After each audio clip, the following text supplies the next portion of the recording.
전도서를 읽으면서 헛되고 헛되니 모든 것이 헛되다라고 끝나는 것이 아니라 예수 그리스도 안에서 이전 것은 지나갔으니 보라 새 것이 되었고 또 날마다 새롭게 하노라 말씀하시는 그 은혜가 회복되는 시간 되기를 축복합니다. 우리 프린트물 다 받으셨죠? 네, 우리 전도서를 시작해 보도록 하겠습니다. 여러분 얼마 예전에 한국 우리 대학생들에게 이제 설문조사한 것 중에 지금 당장 가지고 싶은 것이 무엇인가 이렇게 설문조사를 물어본 적이 있습니다. 보통 이렇게 물으면 뭐 자동차, 핸드폰, 뭐 여자친구 이런 거 말할 줄 알았는데 그때 나왔던 대답이 되게 신선했어요. 지금 당장 뭐가 가지고 싶습니까? 했더니 답이 나는 감동받고 싶습니다 라고 얘기했다라는 거예요. 나는 감동받고 싶다. 많은 것들을 이제 상징하는 대답이 되겠죠. 요즘은 이 감동에 대해서 굉장히 목말라 하는 시대인 것 같습니다. 그래서 요즘은 뭐 컴퓨터, 스마트폰, 뭐 IT, 뭐 IoT 이런 어떤 컴퓨터, 전자 이런 것들이 굉장히 유행이지만 사실은 그것이 아무리 득세를 하고 인기를 얻는다 그래도 사람들이 그것을 가까이 하고 그걸 이렇게 사용하기까지는 뭐가 돼야 되냐면 그 감성이 터치가 돼야 되거든요. 그냥 이 기계를 주면서 써라. 예전에는 그랬어요. 예전에는 기계가 있으면 이 기계가 얼마나 좋은지 그리고 이 기계가 얼마나 편리한 어떤 성능이 있는지를 많이 강조했거든요. 근데 요즘은 달라요. 요즘은 감성을 터치해야 됩니다. 그래서 제가 광고 하나를 요즘 이 광고 되게 마음에 들어가지고요. 제가 하나 가져왔습니다. 우리 광고 잠깐 한번 볼게요. I will follow you wherever you may go. There isn't an ocean too deep, a mountain so high it can keep me away from my love.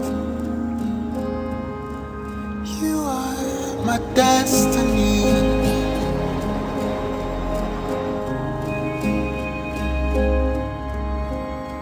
I love you, I love you, I love you.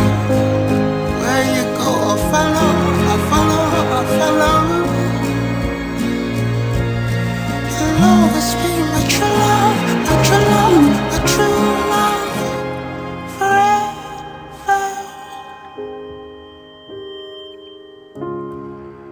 네, 뜬금없죠? 예전에는요 핸드폰 광고하면요 이게 진짜 전화가 잘 터지고 이런 기능이 있고 너무 좋습니다 이걸 얘기했는데 요즘은 스토리텔링이 필요한 거예요. 이 기능은 당연한데 이걸 이야기하고 이게 우리에게 가까이 오려면요 그냥 예전처럼 갖다 쓰세요 이게 아니라 정말 내 마음에 한번 그걸 쓸 때 내 마음에 어떤 기쁨이 있을지 어떤 느낌이 있을지 또 감동받고 싶은 그런 것들이 연결이 되어야 감성 터치가 되어야 이제 그것들이 우리 삶 속에 들어오더라고요. 그런 의미에서 전도서는 굉장히 특별한 면이 있습니다. 독특한 면이 있죠. 왜냐하면 자 이게 진리니까 덮어놓고 믿으세요. 자 이게 하나님 말씀이니까 무조건 이렇게 사세요. 이렇게 하지 않고 뭐라 그래요? 마음대로 살아봐. 한번 해봐. 먹고 즐겨 마셔봐. 누려봐. 그래서 이것저것 다 해보라고 합니다. 그것도 꽤 감동이 되고 그것도 나쁘지 않을걸? 이렇게도 얘기합니다. 그런데 뒤에 가서는 뭐라 그래요? 헛되고 헛되니 바람을 잡는 것 같을 거야 하면서 뒤통수를 탁 치죠. 전도서는 옛날에 어떤 그 전통신학이나 지혜서처럼 무조건 이렇게 믿어라 이렇게 이게 지혜니까 가져라 주입하지 않고 읽는 독자로 하여금 스스로 판단하고 그걸 실천하도록 이끕니다. 왜 그렇죠? 그래서 어쩌자라는 겁니까? 라는 질문을 우리 가운데서 불러일으키는 거예요. 이거니까 믿어 이게 아니라 일단 해봐. 네가 그걸 원해? 그러면 해봐. 그렇게 살고 싶니? 한번 살아봐. 나도 해봤는데 나쁘진 않았어. 근데 살아보니까 우리 마음속에 이제 막 꾸물꾸물 질문이 나오는 거예요. 허무함이 생기는 거죠. 어쩌라는 거야? 어쩌면 좋을까? 그걸 이제 그때서야 이 스토리텔링으로 전도서는 우리를 어떤 원하는 지점으로 혹은 진리로 다 가져가시죠. 바로 우리 안에서 이 목마름을 만들게 하는 거예요. 그냥 이거니까 믿어야 된다라는 의무감이 아니라 잘 살고 싶다. 한번 내 인생을 한번 잘 살고 싶어. 내가 정말 행복하고 싶고 내가 한번 잘했으면 좋겠어라고 하는 이 목마름을 우리 가운데서 이 전도서는 불러일으킵니다. 전도서 읽으면요, 이게 진도가 빨리빨리 안 나가요. 그리고 마음속에 이 뭐라 그럴까요? 이유를 알 수 없는 이 하여튼 뭔가 이 허무함도 아니고 이 이상한 이 느낌들이 스물스물 일어납니다. 여러분, 사람은 언제 변하는지 살펴보니까 사람이 변할 때는요, 내가 진짜 감동받을 때, 그죠? 그리고 내가 정말 거기에 대한 타는 목마름이 있을 때, 그때 감동을 받고 그때 내가 변화가 일어나더라고요. 우리가 사람을 변화시킬 때 그런 거잖아요. 지적해서 이렇게 살아, 이렇게 해야 돼. 그것도 물론 변화를 만들지만 진짜는 뭐예요? 내가 완전 거기에 감동받든지 아니면 내가 그건 너무 하고 싶은 거예요. 막 내 안에 그 타는 목마름이 생기게 하는 것. 그래서 사람들이 하나님께 나오지 않는 그 이유 중에 하나가 뭐냐면 목마름이 없는 거죠. 왜냐하면 굳이 내가 이걸 하나님 안에서 찾을 이유가 없는 거예요. 세상에 감동스러운 게 많고 세상에 재밌는 게 많고 세상에 내가 아직 해보지 못한 것들이 많은데 그거 꼭 내가 다 해보고 맛보고 그 다음에 하나님께 가지 뭐 벌써부터 하나님께 가겠냐. 그러니까 하나님께 안 나오는 거거든요. 내가 세상에서 원하는 것을 세상에서 찾을 수 있다라고 믿기 때문에. 그런 면에서 전도서는 우리를 허무하게 만들죠. 그래, 해봐. 네가 그걸 원해? 그러면 바로 오지 말고 살아봐. 그렇게 해봐. 그렇게 갈급하게 만들고 목마르게 만들고 허무하게 만들죠. 그리고 결국 우리를 어디로 이끌어요? 결국 이 목마름이 내가 이 어떤 사소한 핸드폰 하나 쓰는 그 감동, 혹은 내가 좀 맛있는 음식을 먹는 감동, 내가 뭔가를 좀 이루는 감동이 아니라 어디로 우리를 이끌어가요? 하나님께 대한 이 목마름으로 우리를 끌고 가죠. 그 모든 걸 해결할 건 하나님밖에 없으신 거야. 그래서 내가 하나님께 돌아가야만 이 모든 이 갈증이 해소되겠구나. 그래서 목마름인데 세상이 주는 그 목마름을 똑같이 얘기하는 것이 아니라 바른 목마름을 우리에게 얘기합니다. 어떤 물질에 대한 목마름, 돈 벌고 싶고, 명예에 대한 목마름, 더 높은 데 올라가고 싶고, 외모에 대한 목마름, 지금보다 더 잘생겨지고 싶고, 그런 것이 아니라 성경은 뭐라 그래요? 의에 줄이고 목마른 자는 복이 있나니. 의에 줄이고 목마른 자. 이 얘기가 뭡니까? 전도서식으로 말하면 바른 목마름이란 무엇이냐? 그리고 정말 영원한 것이 있는데 그것이 무엇이냐? 이 세상에서, 이 유한한 세상에서 영원한 것을 이제는 붙잡고 거기에 투자하고 그거를 내가 정말 찾아내는 그것이 바로 바른 목마름이다. 그래서 사소한 것에 감동하며 사는 인생이 아니라 하나님께 감동받으면서 살아라. 그리고 여기 진짜 감동이 있으니까 세상이 주는 허무한 감동, 그 끝이 너무 더 갈증을 유발시키는 그런 목마름이 아니라 진짜가 여기 있어. 이걸 맛봐. 그리고 이게 영원한 거야. 이게 세상과 함께 네 인생과 함께 끝나는 것이 아니라 이게 영원히 이어질 거야. 이게 전도서가 우리에게 던지는 중요한 질문입니다. 그래서 독특하죠. 그래서 특별하죠. 그리고 전도서는 우리가 구약 성경 안에서 지혜 문학에 해당되는 성경입니다. 그걸 좀 보면, 자, 전도서의 먼저 개요를 보면요. 전도서는 먼저 그 정경에 대한 논란이 있었습니다. 무슨 얘기냐면 과연 이게 성경에 들어갈 만한 책이냐라는 거예요. 그 유대 랍비 유명한 두 사람이 있는데 힐렐과 샴마이가 있습니다. 그래서 그 랍비를 따르는 힐렐 학파와 샴마이 학파가 있는데 힐렐 학파는 이렇게 얘기했어요. 전도서는 거룩한 손을 더럽히는 책이다. 그러니까 그 성경에 들어가기에는 뭔가 좀 이상하다라는 거예요. 그게 반해서 샴마이 학파는 전도서야말로 경전이 되게 하는 결정적인 공헌을 한 책이다. 이렇게 얘기를 했습니다. 전도서는 욥기, 잠언과 더불어서 지혜 문학으로 분류가 되는데요. 유대인들은 이제 그렇게 한다고 해요. 이제 77절에서는 77절이 오면 룻기를 읽고, 불임절에는 에스더서를 읽고, 6월절에는 아가서를 읽고, 초막절 혹은 장막절이라고 하죠. 그 텐트 치고 그 안에서 자신들의 그 광야 생활을 이렇게 기념하던 때 있잖아요. 그때 전도서를 읽는데요. 헛되고 헛되니 이 부분을 그 초막절, 장막절에 읽는다고 합니다. 근데 왜 이렇게 이제 정경성에 이제 논란이 계속 일어나고 있었냐? 전도서가 해석하기 어려운 거예요. 왜 어렵냐 봤더니 일단 논리적으로 굉장히 산만한 부분들이 많은 겁니다. 흔히 말하는 그 뭐랄까요? 아구가 딱딱 맞아 떨어져야 되는데 그게 잘 안 보이는 거예요. 그래서 어떤 때는요, 그 전도서 안에서도 서로 다른 얘기를 하는 것처럼 느껴지는 거예요. 그죠? 여기서는 이 말했다가 또 조금 지나면 그게 아닌데 이렇게 또 하니까 도대체 뭐야. 그리고 전도서 안에 있는 내용이 전도서 밖의 성경들과 또 부딪히는, 또 상충되는 부분들이 계속 보이더라는 겁니다. 예를 들면 잠언에서는 이렇게 얘기합니다. 의인을 기념할 때는 칭찬하거니와 악인의 이름은 썩게 되느니라. 의인과 악인에 대해서 얘기를 합니다. 그런데 전도서에서는 뭐라고 하냐면 지혜자도 우매자와 함께 영원하도록 기억함을 얻지 못하나니 후일에는 모두 다 잊어버린 지 오래일 것임이라. 오라 지혜자의 죽음이 우매자의 죽음과 일반이라. 잠언에서는요, 의인이 그 이름은 영원할 거고 기억될 거고 당연히 좋은 거지. 악인의 이름은 기억 못하고 없어질 거야. 근데 전도서는 뭐라 그래요? 의인이나 악인이 똑같다라는 거예요. 둘 다 기억 못할 거야. 이제 이런 어떤 좀 뭐라 그럴까요? 의미적이나 또 신학적인 면에서 부딪히는 부분들이 생기니까 전도서가 성경에 들어갈 책이 맞나? 이제 그런 이제 얘기들을 이제 많이 받게 되었죠. 여러분, 우리가 이 전도서를 읽어 나갈 때 하나 기억해야 될 것은 뭐냐면 이 전도서를 썼던 저자는 지금 우리처럼 신구약이 완성된 것을 다 보고 작성한 사람이 아니라는 것을 기억해야 됩니다. 어떤 면에서는 아직 신약도 넘어오지 않은 구약시대 사람이라는 거예요. 구약시대 사람의 특징이라면 뭐가 있냐면 부활에 대한 개념이 명확하지 않다는 거예요. 그러니까 죽는 건 알겠는데 죽음 이후에 하나님 나라와 천국과 그리고 죽음 이후에 그 영원한 생명에 대해서는 신약에 와서야 우리가 그것이 분명해졌는데 구약시대에는 그게 명확하지 않은 시대예요.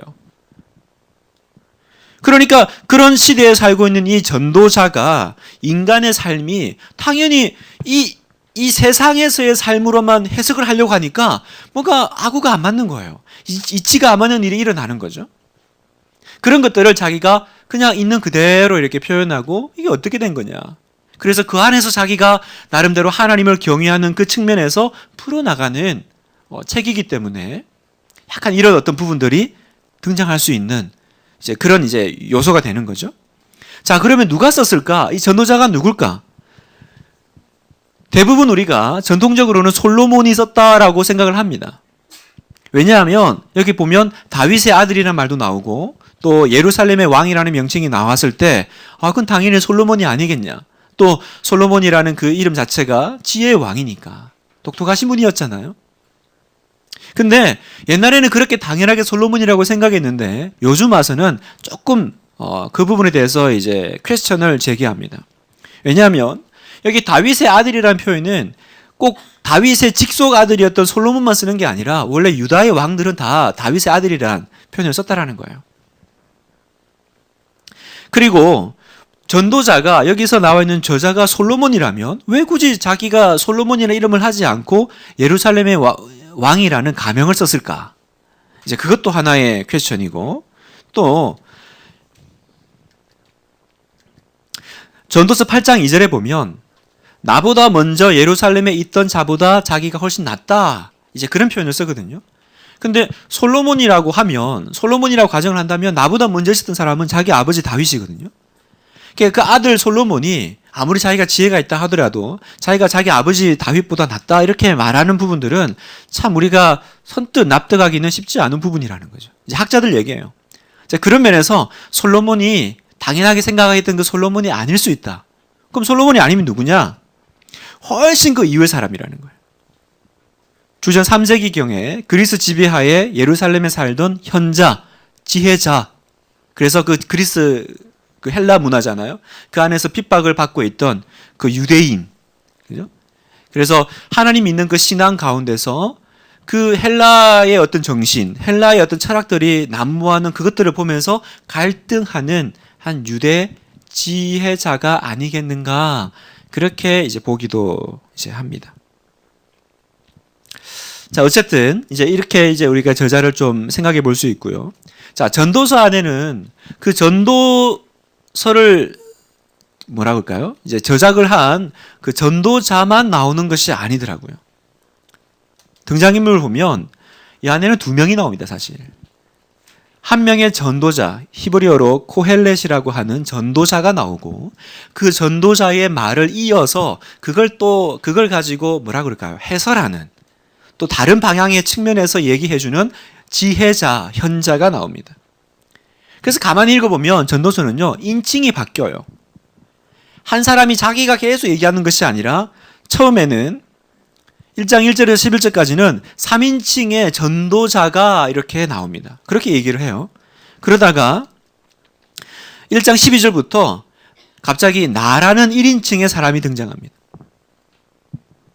그리고 다시 12장에 가면 또 그것이 3인칭으로 바뀝니다.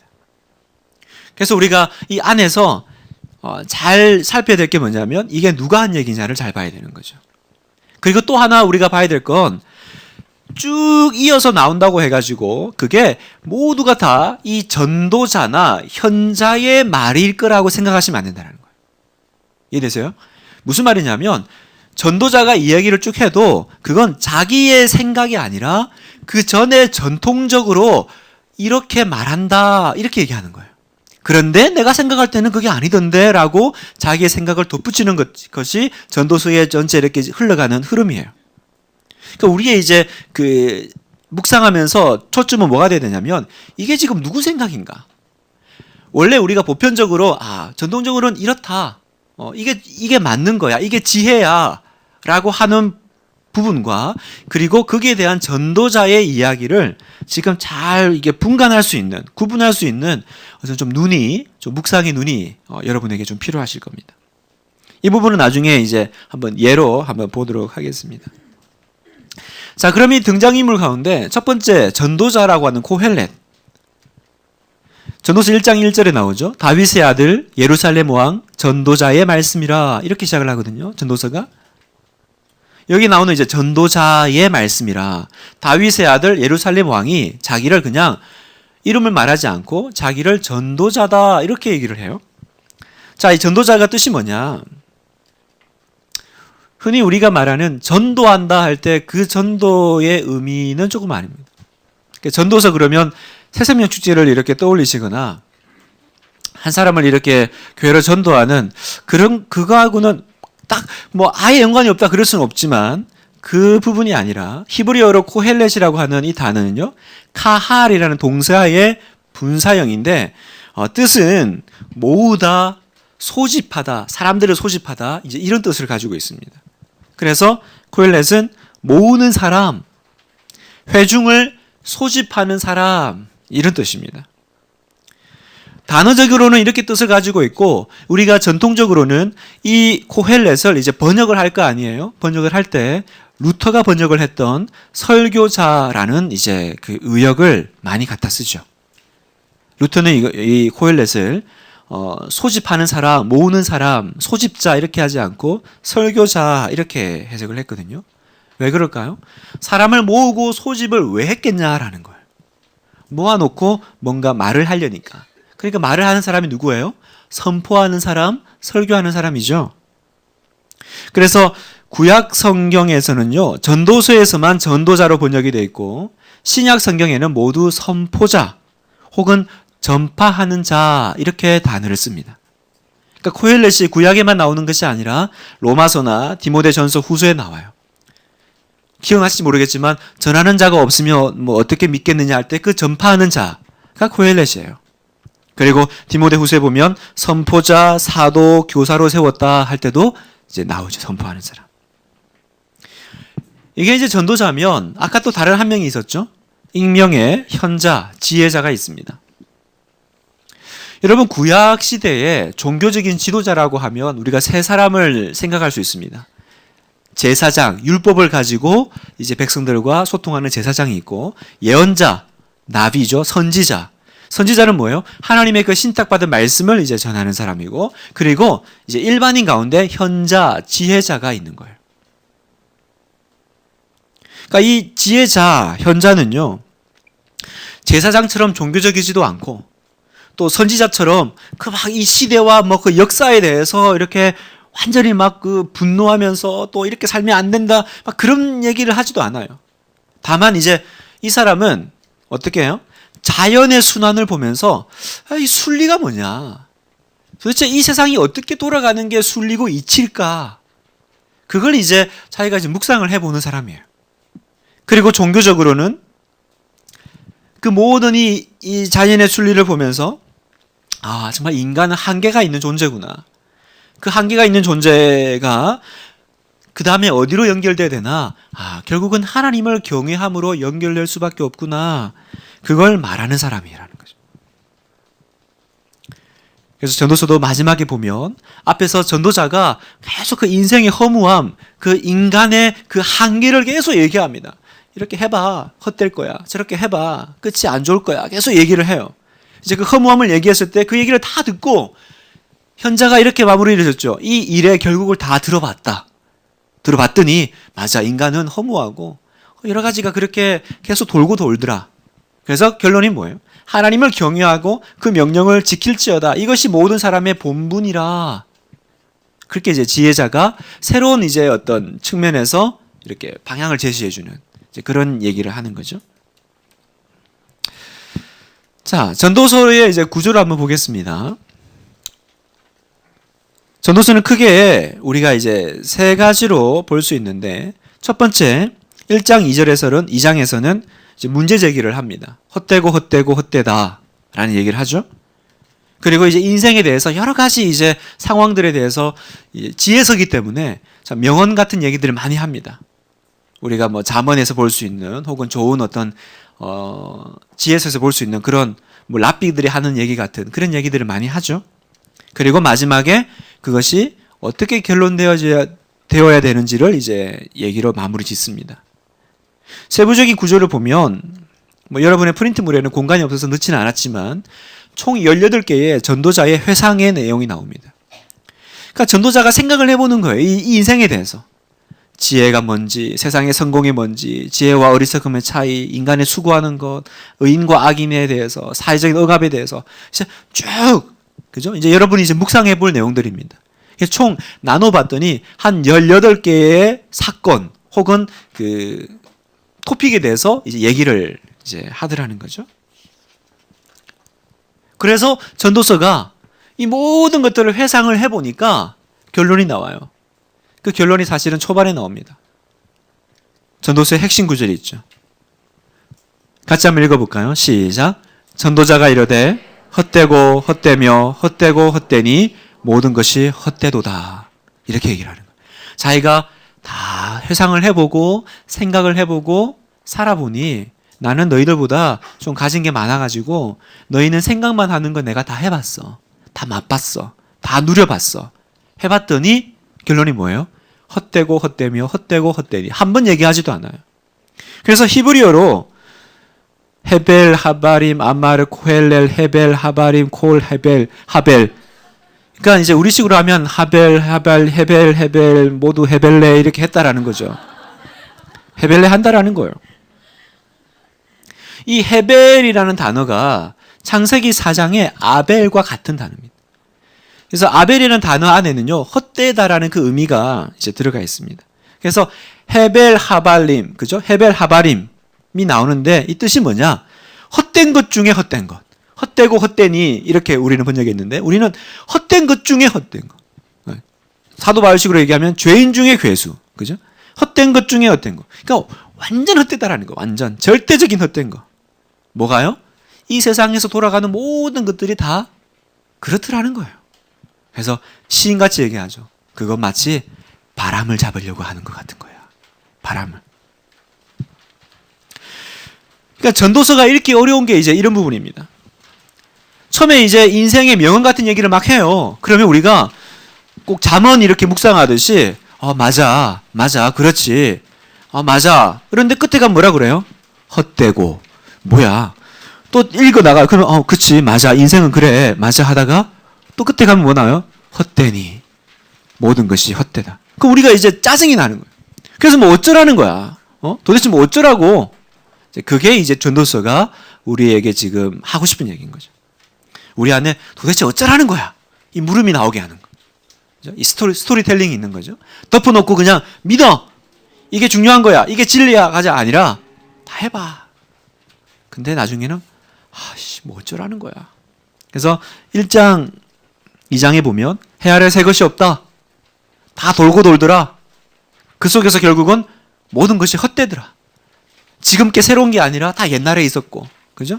또 그것이 돌고 돌고. 3장에서 6장에서는 그 돌고 도는 모든 것들이 결국은 동일한 운명. 어떤 운명이에요? 죽는다라는 운명. 그죠? 사라진다라는 운명. 허무하다라는 운명. 그 이제 여러 가지 구체적인 사례로 이제 언급을 하죠. 그래서 7장에서 9장에서는 그래서 이 헛된 세상에서 어떻게 살아야 되냐? 중요한 건 이 헛된 세상에서는 그냥 기뻐하며 사는 것이 최고의 삶이더라. 이제 그 어떤 전도자의 어떤 지혜자의 이제 고백이죠. 그리고 10장, 12장에서는 지혜로운 규범을 이제 제시하면서 전도서의 막을 이제 내립니다. 그러니까 여러분이 이제 우리가 이 부분들을 전도서를 묵상할 때 헛되고 헛되다 그래가지고 그래 세상이 뭐 좋은 게 있겠어. 뭐 살아보나 안 살아보나 그게 그거겠지. 그렇게 어떤 허무주의에 빠진다든지 허무주의요. 아니면 그래 기쁘게 사는 게 최고의 삶이지. 그래 이제부터 마음껏 누릴 거야. 돈도 쓰고 하여튼 뭐 죽으면 끝 아니겠어? 죽으면 끝이니까 하여튼 살아있을 때 내가 해볼 거 다 해볼 거야. 이런 쾌락주의로 빠지면 안 되는 거예요. 이게 바로 세상의 삶이죠. 그죠? 이 세상을 가만 보세요. 이 세상 사람들이 살아가는 삶을 가만히 보세요. 그 속에는 결국은 두 가지 키워드가 있어요. 허무주의 아니면 쾌락주의가 있어요. 여러 가지 덧칠이 되어 있고 여러 가지로 감춰져 있지만 그 세상 사람들의 마음속에는 두 가지 마음이 있어요. 이게 뭔 소용이 있나? 그래 열심히 애 키울 때는 정신없이 키웠는데 이제 결혼시키고 다 떠나보내고 나니까 허무해지고 그때는 너무 재밌고 즐겁고 막 여행 가면 그때 너무 좋았고 그랬는데 그때 먹을 때는 너무 맛있었는데 그 맛이 나 이 맛이 나 더 맛있는 거 없나? 그래서 더 맛있는 거 찾아 동남아 여행 가시고 어디 여행 가시고 세상에 재밌는 게 얼마나 많아요 여러분. 세상에 재밌는 드라마 영화가 얼마나 많습니까? 제가 얼마 전에 그 빠져있던 드라마가 그 질투의 화신이라고 잘 모르시죠 여러분?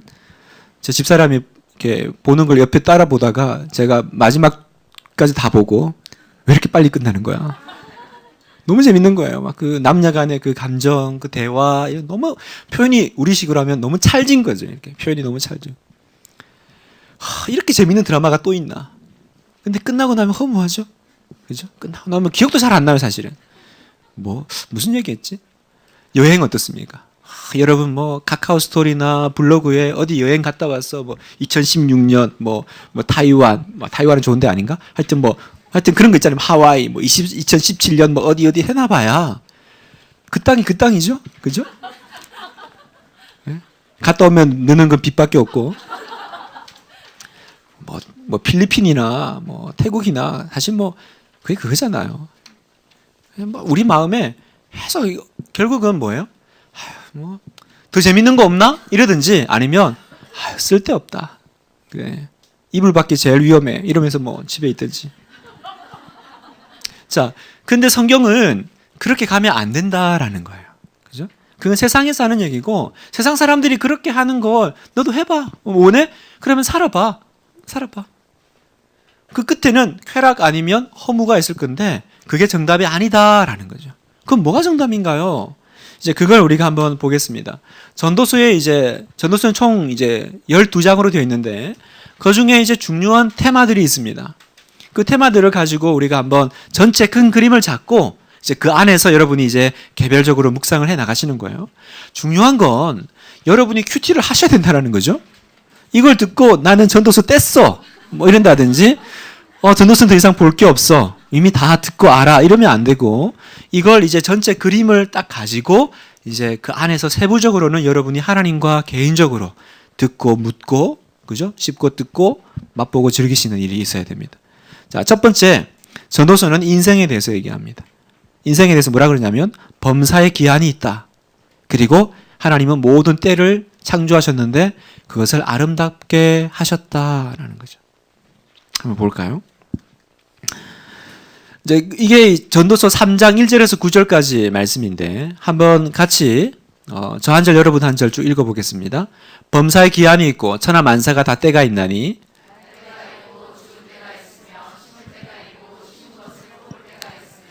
죽일 때가 있고 치료할 때가 있으며 헐 때가 있고 세울 때가 있으며 돌을 던져버릴 때가 있고 돌을 거둘 때가 있으며 안을 때가 있고 안는 일은 멀리할 때가 있으며 찢을 때가 있고 꿰맬 때가 있으며 잠잠할 때가 있고 말할 때가 있으며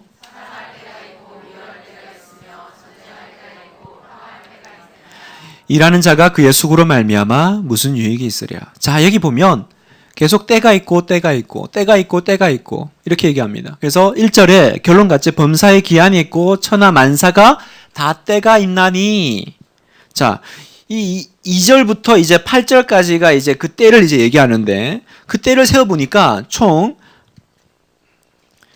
28개가 나옵니다. 총 28개 때가 나오는데 이건 그냥 전도자가 뭐 이때가 있고 저때가 있고 이러지 않겠냐가 아니라 이건 날 때부터 죽을 때까지의 모든 것을 지금 총나하는 그 때를 이제 집약해서 이제 말하는 겁니다. 그러니까 사람의 전 인생을 얘기하는 거예요. 그 인생은 크게 두 가지라는 거예요. 긍정적인 게 있고 부정적인 게 있다라는 거죠. 그죠? 그래서 한 절 안에 두 개의 긍정이 두 개 긍정, 두 개의 부정이 있다면 날 때가 있고 죽을 때 있고 심을 때가 있고 뽑을 때가 있고 항상 부정만 있는 것도 아니고 항상 긍정만 있는 것도 아니고 이것도 있으면 이것도 있고 낮이 있으면 밤도 있고 이게 인생이라는 거죠. 구절을 조금 설명을 해보면요. 그 안에 돌을 던질 때가 있고 거둘 때가 있다 그러는데 이게 뭘까? 이건 부부관계를 얘기하는 거예요. 여러분. 실제로 돌멩이를 던져서 누굴 잡는 게 아니고 이 돌이라는 이 단어는 그 성경 안에서 남자의 성기를 얘기합니다. 생식기를 얘기하죠. 그래서 여러분 그 기억나세요? 그 출애굽기 보면 그 히브리인들이 애를 낳으니까 바로가 이제 남자의 죽이라 그러죠. 그 산파들이 이제 가서 남자이면 죽이는데 표현을 그 자리를 보고 이제 남자면 죽이고 여자면 살려요. 그래서 그 자리를 보고라고 한글은 돼 있는데 그 자리가 히브리어로는 에벤이라는 단어를 쓰는데 그 에벤이 그 원래 원뜻은 돌이라는 겁니다. 돌을 보고 남자면 죽였다 이렇게 얘기하는 거죠. 무슨 얘기입니까? 여기서 돌을 던진다라는 이 말은 부부가 이렇게 아내와 관계를 맺을 때가 있고 그리고 돌을 거둔다라는 것은 그 관계를 부부간의 관계를 멀리할 때가 있다. 이제 그 얘기죠. 또 7절에 보면 찢을 때가 있고 꿰맬 때가 있다. 이거는 그냥 추상적으로 찢고 꿰매는 것이 아니라 찢는 것은 장례식을 얘기하는 거고요. 그리고 다시 꿰매는 것은 장례식이 끝나는 그 시점을 얘기하는 겁니다. 잠잠할 때와 말할 때도 마찬가지로 사람이 죽을 때입니다. 사람이 죽으면 침묵하고 다시 장례식이 끝나면 다시 말하기 시작하는. 그래서 말할 때, 잠잠할 때. 그러니까 전체적으로 어떤 의미냐? 이 모든 때가 있는데 인간의 경험하는 모든 때는요, 다 그 자기만의 시간이 있다라는 거죠. 그런데 이 전도자가 말하는 건 뭐냐면 이 자기만의 시간이 그 시간의 주도자, 뭐라고 되죠? 이 주권자가 내가 아니라 다른 누군가가 있다라는 거예요.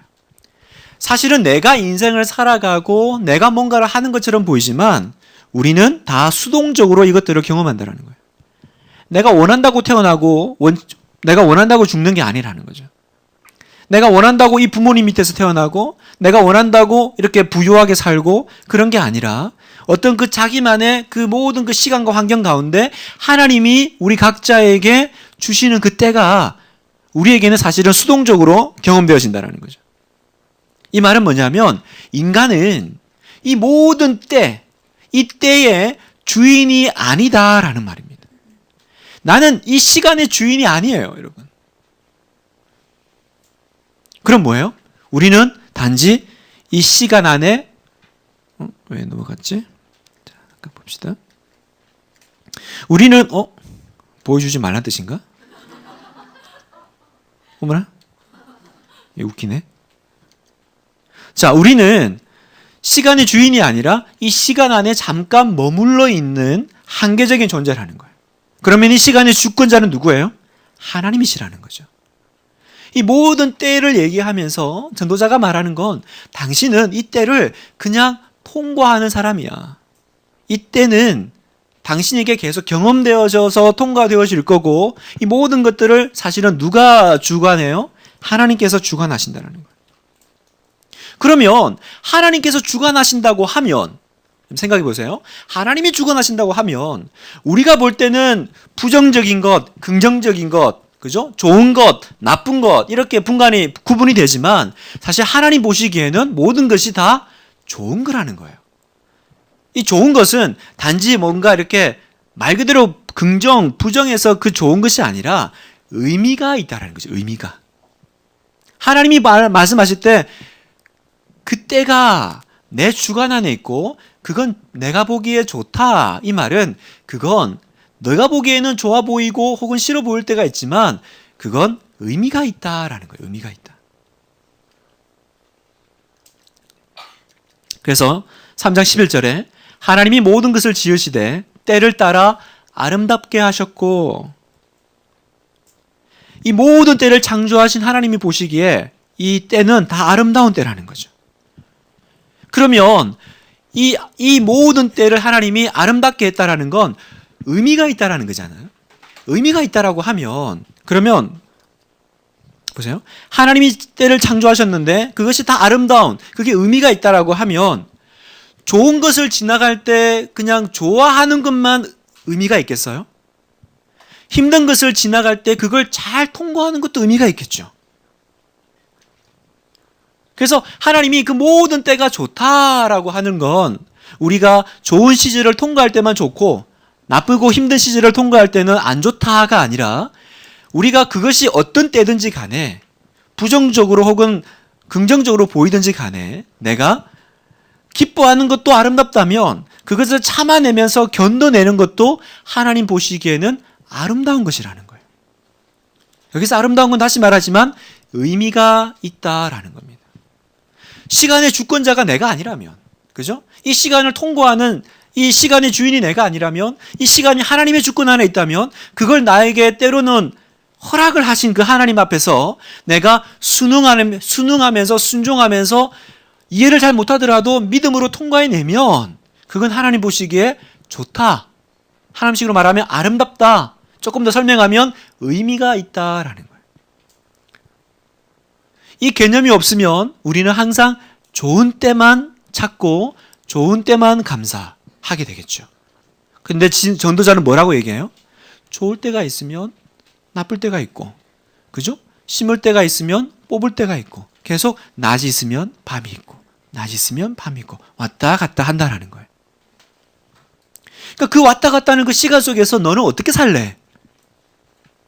어떻게 살아야 됩니까? 기쁜 일이든 혹은 슬픈 일이든 그 자리에서 내가 충성하는 태도로 사는 것, 그게 가장 뭐라 그럴까요? 바른 태도라는 거죠. 이해되세요? 제일 불행한 사람이 누구예요? 제일 불행한 사람은 여름에는 더워 죽겠다고 하고 겨울에는 추워 죽겠다고 하는 사람이에요. 그러니까 모든 때가 다 불행한 거예요. 그죠? 근데 이 모든 때는 하나님이 보고 계신다. 하나님이 다 알고 계신다.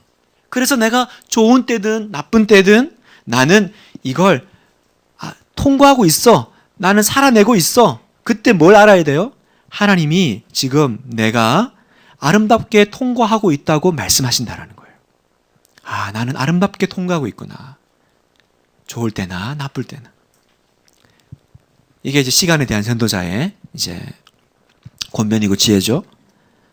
자, 두 번째, 재물과 부에 대해서 이야기합니다. 재물과 부에 대해서는 이것이 헛되다라는 이제 명제를 달고, 그래서 이제 성경 안의 표현은 이렇게 얘기하죠. 은을 사랑하는 자는 은으로 만족하지 못할 것이다.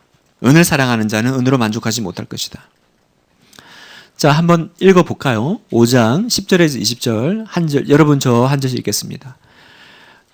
은을 사랑하는 자는 은으로 만족하지 못하고 풍요를 사랑하는 자는 소득으로 만족하지 아니하나니 이것도 헛되도다.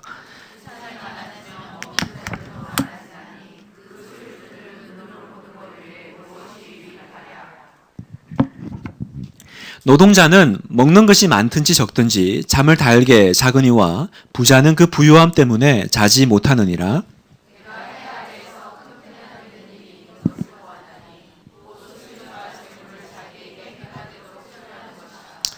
그 재물이 재난을 당할 때 없어지나니 비록 아들은 낳았으나 그 손에 아무것도 없느니라. 그가 모태에서 벌거벗고 나왔은즉 그가 나온 대로 돌아가고 수고하여 얻은 것을 아무것도 자기 손에 가지고 가지 못하리니. 뒤에도 있습니다. 이것은 큰 불행이라 어떻게 왔든지 그대로 가리니 바람을 잡는 수고가 그에게 무엇이 유익하랴.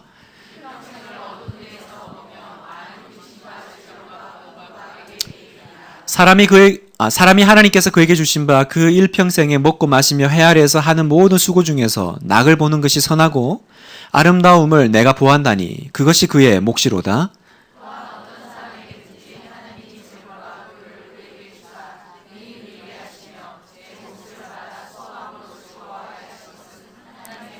같이 읽겠습니다. 그는 자기의 생명의 날을 깊이 생각하지 아니하리니 이는 하나님이 그의 마음에 기뻐하는 것으로 응답하심이니라. 아멘. 자, 이 총 10절에 해당되는 10절에서 20절까지의 이 부분에서는 이제 부에 대해서, 재물에 대해서 이제 얘기를 합니다. 앞에 얘기했듯이 전도자는 부의 헛됨에 대해서 얘기를 하는데 좀 구분을 하자면 첫째, 10절에서 12절까지는 부가 위험하다라고 얘기합니다. 재물이 위험하다.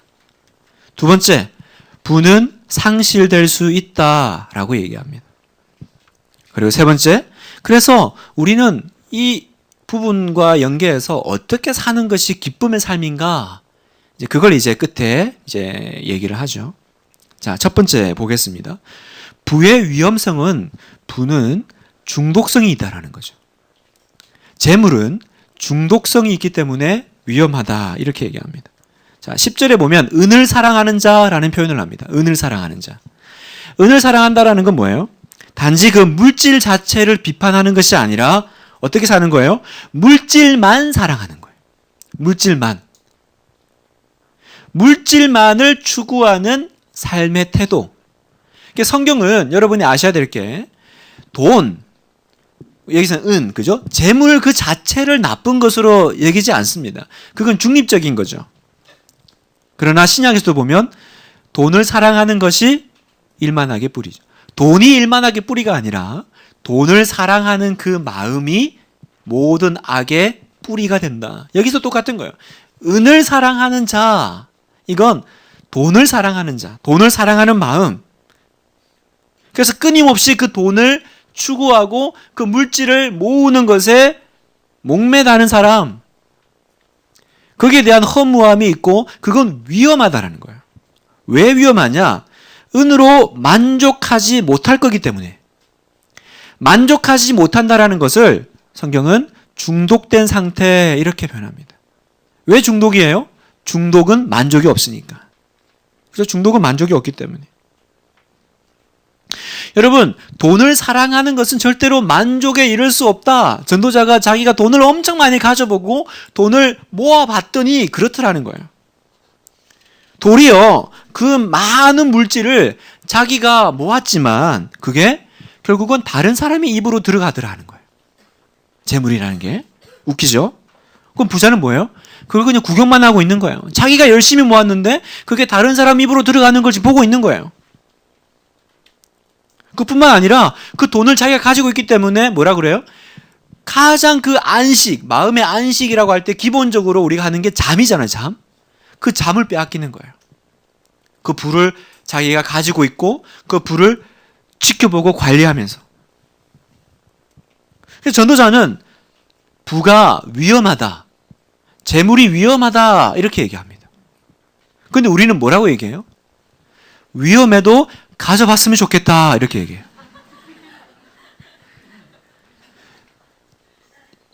교회에서 목사님이 앞에서 여러분 재물은 위험한 겁니다. 부는 위험한 겁니다. 그럴 때 여러분 마음속에 그래도 가져나 봤으면 좋겠어요. 그때 깨달아야 돼요. 아, 내가 지금 중독되었구나. 그 말 하는 것 자체가 내가 지금 중독됐다라는 증거입니다. 그래서 여러분 신앙생활에서 11조가 중요한 거예요. 11조는 뭐예요? 10분의 1을 내가 하나님께 드리는 거죠. 현대시대에 와서 이 11조의 그 의미에 대해서 의견이 분분합니다. 그래서 뭐 구약시대에 이렇게 10분의 1을 떼서 레위인들에게 맡기고 그때는 뭐 이게 레위인이 있었고 그걸로 먹고 사는 사람들을 책임져야 됐기 때문에 있지만 지금은 이제 그런 시대가 아니지 않느냐. 그래서 뭐 11조가 신약에 있느냐 없느냐 뭐 이러면서 얘기가 많습니다. 근데 저는 이 물질에 대해서 이 부에 대해서 매여 있고 이 중독된 이 세상에서 11조는 정말로 필요한 부분이 아닌가. 그것이 성경에서 뭐 하라고 하는 건지 안 하고 하는 건지 이 현대시대에 와서 그것이 의미가 어떻게 달라지는지 모르겠지만 내가 이 번 것에서 10분의 1을 떼서 내가 헌금할 수 있다는 건 뭐예요? 나는 중독자가 아니라는 거예요. 그리고 이건 내 것이 아니라 하나님 것이라는 나의 인정이 그 안에 들어가 있는 거죠. 여러분 어떤 사람이 나에게 100만 원을 주면서요. 자에게 100만 원이 있는데 당신에게 주고 싶어요. 근데 10만 원만 두고 90만 원 가져가세요. 그러면 아니 뭐 그냥 가져가면 되나요? 그러면 돼요. 아싸 그러면서 100만 원 다 챙겨가. 그러면 도둑놈 되는 거죠. 그죠? 분명히 주는 사람이 10만 원 두고 90만 원 가져가세요. 왜? 이 돈은 내가 주는 거니까. 내가 주는 거니까. 근데 받으면서 다 가져간다. 그건 이제 계약이 깨지는 거죠. 여러분 내가 하나님 앞에서 헌금을 한다고 하는 건요. 하나님이 용돈이 필요하시겠어요? 하나님이 여러분의 재산을 탐내실까요? 하늘도 내 거, 땅도 내 거다라고 하나님이 말씀하시는데 왜 하나님이 헌금을 얘기하실까? 뭐 헌금 가지고 우리가 많은 일들을 하죠. 또 어려운 사람도 도와주고 교회도 이제 진행이 되고 또 뭐 여러 가지 일들이 있지만 제일 중요한 건 뭐예요?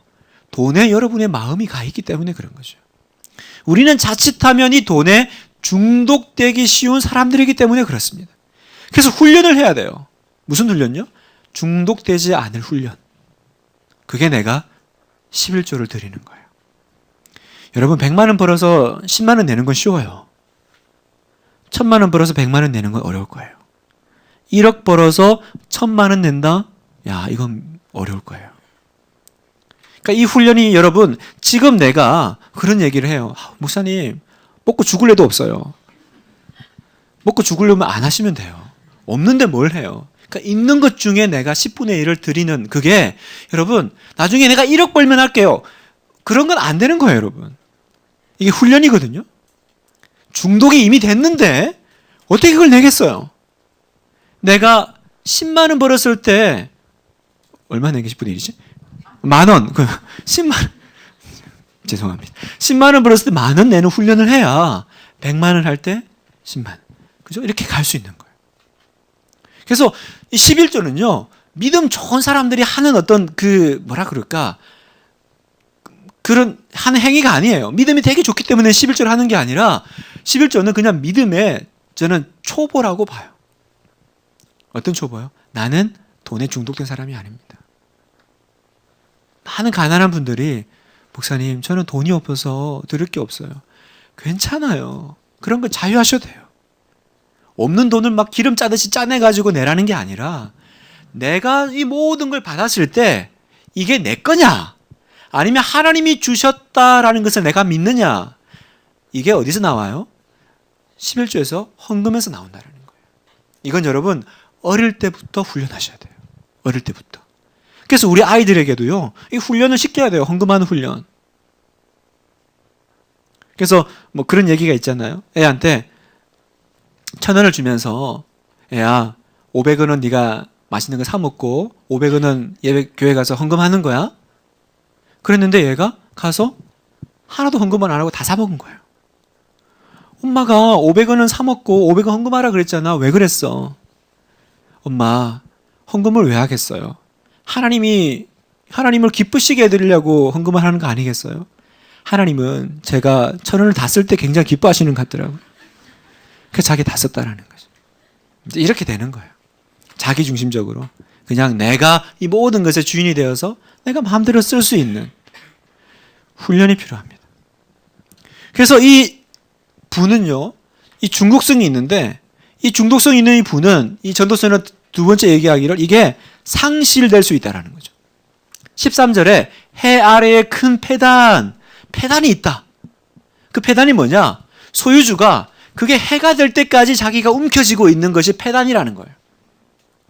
자, 이게 무슨 얘기냐면 이렇게 움켜쥐고만 있는 것, 그죠? 모으는 것에만 집착하는 것, 이거는 중독을 넘어서 폐단이라는 거예요. 나중에 정작 자기가 필요할 때는 그걸 쓸 수 없는, 그럼 내가 필요할 때는 쓸 수 없는데 모으기만 하는 사람을 뭐라고 불러요? 경비원이라고 부르는 거죠. 그러니까 나는 돈의 주인이 아니라 뭐가 되는 거예요? 돈의 경비원이 되는 거예요. 보세요. 15절에 보면 모태에서 벌거벗고 나왔은즉, 이건 죽음을 얘기하는 게 아니라 벌거벗은 그 상태, 무일푼의 상태로 되돌아가는 일이 벌어진다라는 거죠. 그래서 17절에 일평생을 어두운 데서 먹으며, 이 말은 일평생에서 어두운 데서 먹는다는 거는 가난한 상태인데 그냥 가난한 게 아니라 원래 내가 처음 시작할 때 그 상태로 다시 되돌아가는 일이 벌어진다라는 거죠. 처음으로 다시 되돌아가니까 어떻게 돼요? 그러면 그동안 내가 모아왔던 그게 뭐가 되는 거예요? 다 바람 잡는 수고 했다라는 거죠. 잡는 수고를 했지만 바람처럼 잡히지 않고 다 빠져나가는 일이 돼버렸고, 그러다 보니까 17절에 많은 근심과 질병과 분노가 그에게 있다, 이렇게 얘기하는 거예요. 이해되세요, 여러분? 그러니까 돈은요, 결국은 돌고 돌더라는 거예요. 근데 단지 그걸 모아두고 잡아두고, 돈이 있어, 그것만 이렇게 신경 쓰다 보면 그게 하나의 자기의 폐단이 되어가지고 막상 쓰고 싶을 때는 쓰지 못하는 일이 벌어지고, 더 나아가서는 아예 그동안 평생 돈 모아왔는데 처음으로 돌아간다라는 거죠. 그러니까 그것 때문에 뭐가 일어나요? 화병이 생기는 거예요. 화병이. 질병, 근심, 분노가 그에게 있다.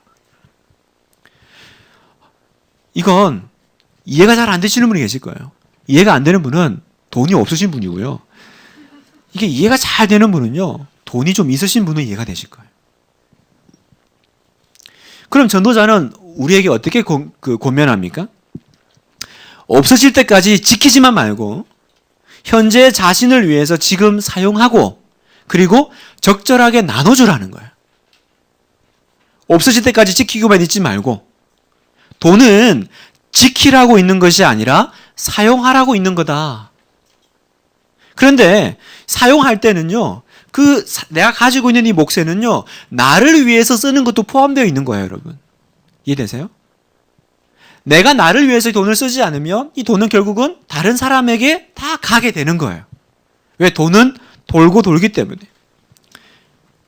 그래서 나는 뭐라고 그래요? 미래를 위해서 합니다. 그러면서 미래의 보장을 위해서 그냥 안 먹고 그냥 존팽이 그러면서 짜다 구두쇠 소리 들으면서 모아두는 것만이 다 능사가 아니라는 거예요. 그걸 위해서 그냥 현실은 정말 이렇게 뭐랄까요? 모든 삶을 다 포기해. 안 먹고 안 입고 그러잖아요, 우리가. 근데 그게 정말 지혜로운 삶의 방식이냐라고 묻는 거예요. 그렇게 모았다가 결국 병 나가지고 병 고치는데 다 쓰는 거 아니냐? 열심히 모았는데 마지막에 내가 쓰려고 그랬는데 어떤 상황이 벌어질지 모르는 그 가운데서 그게 누군가에게 들어가고 없어져 버리고, 그러면서 내 안에 그냥 근심과 걱정과 질병이 생기는 그런 일이 생기는 거 아니냐?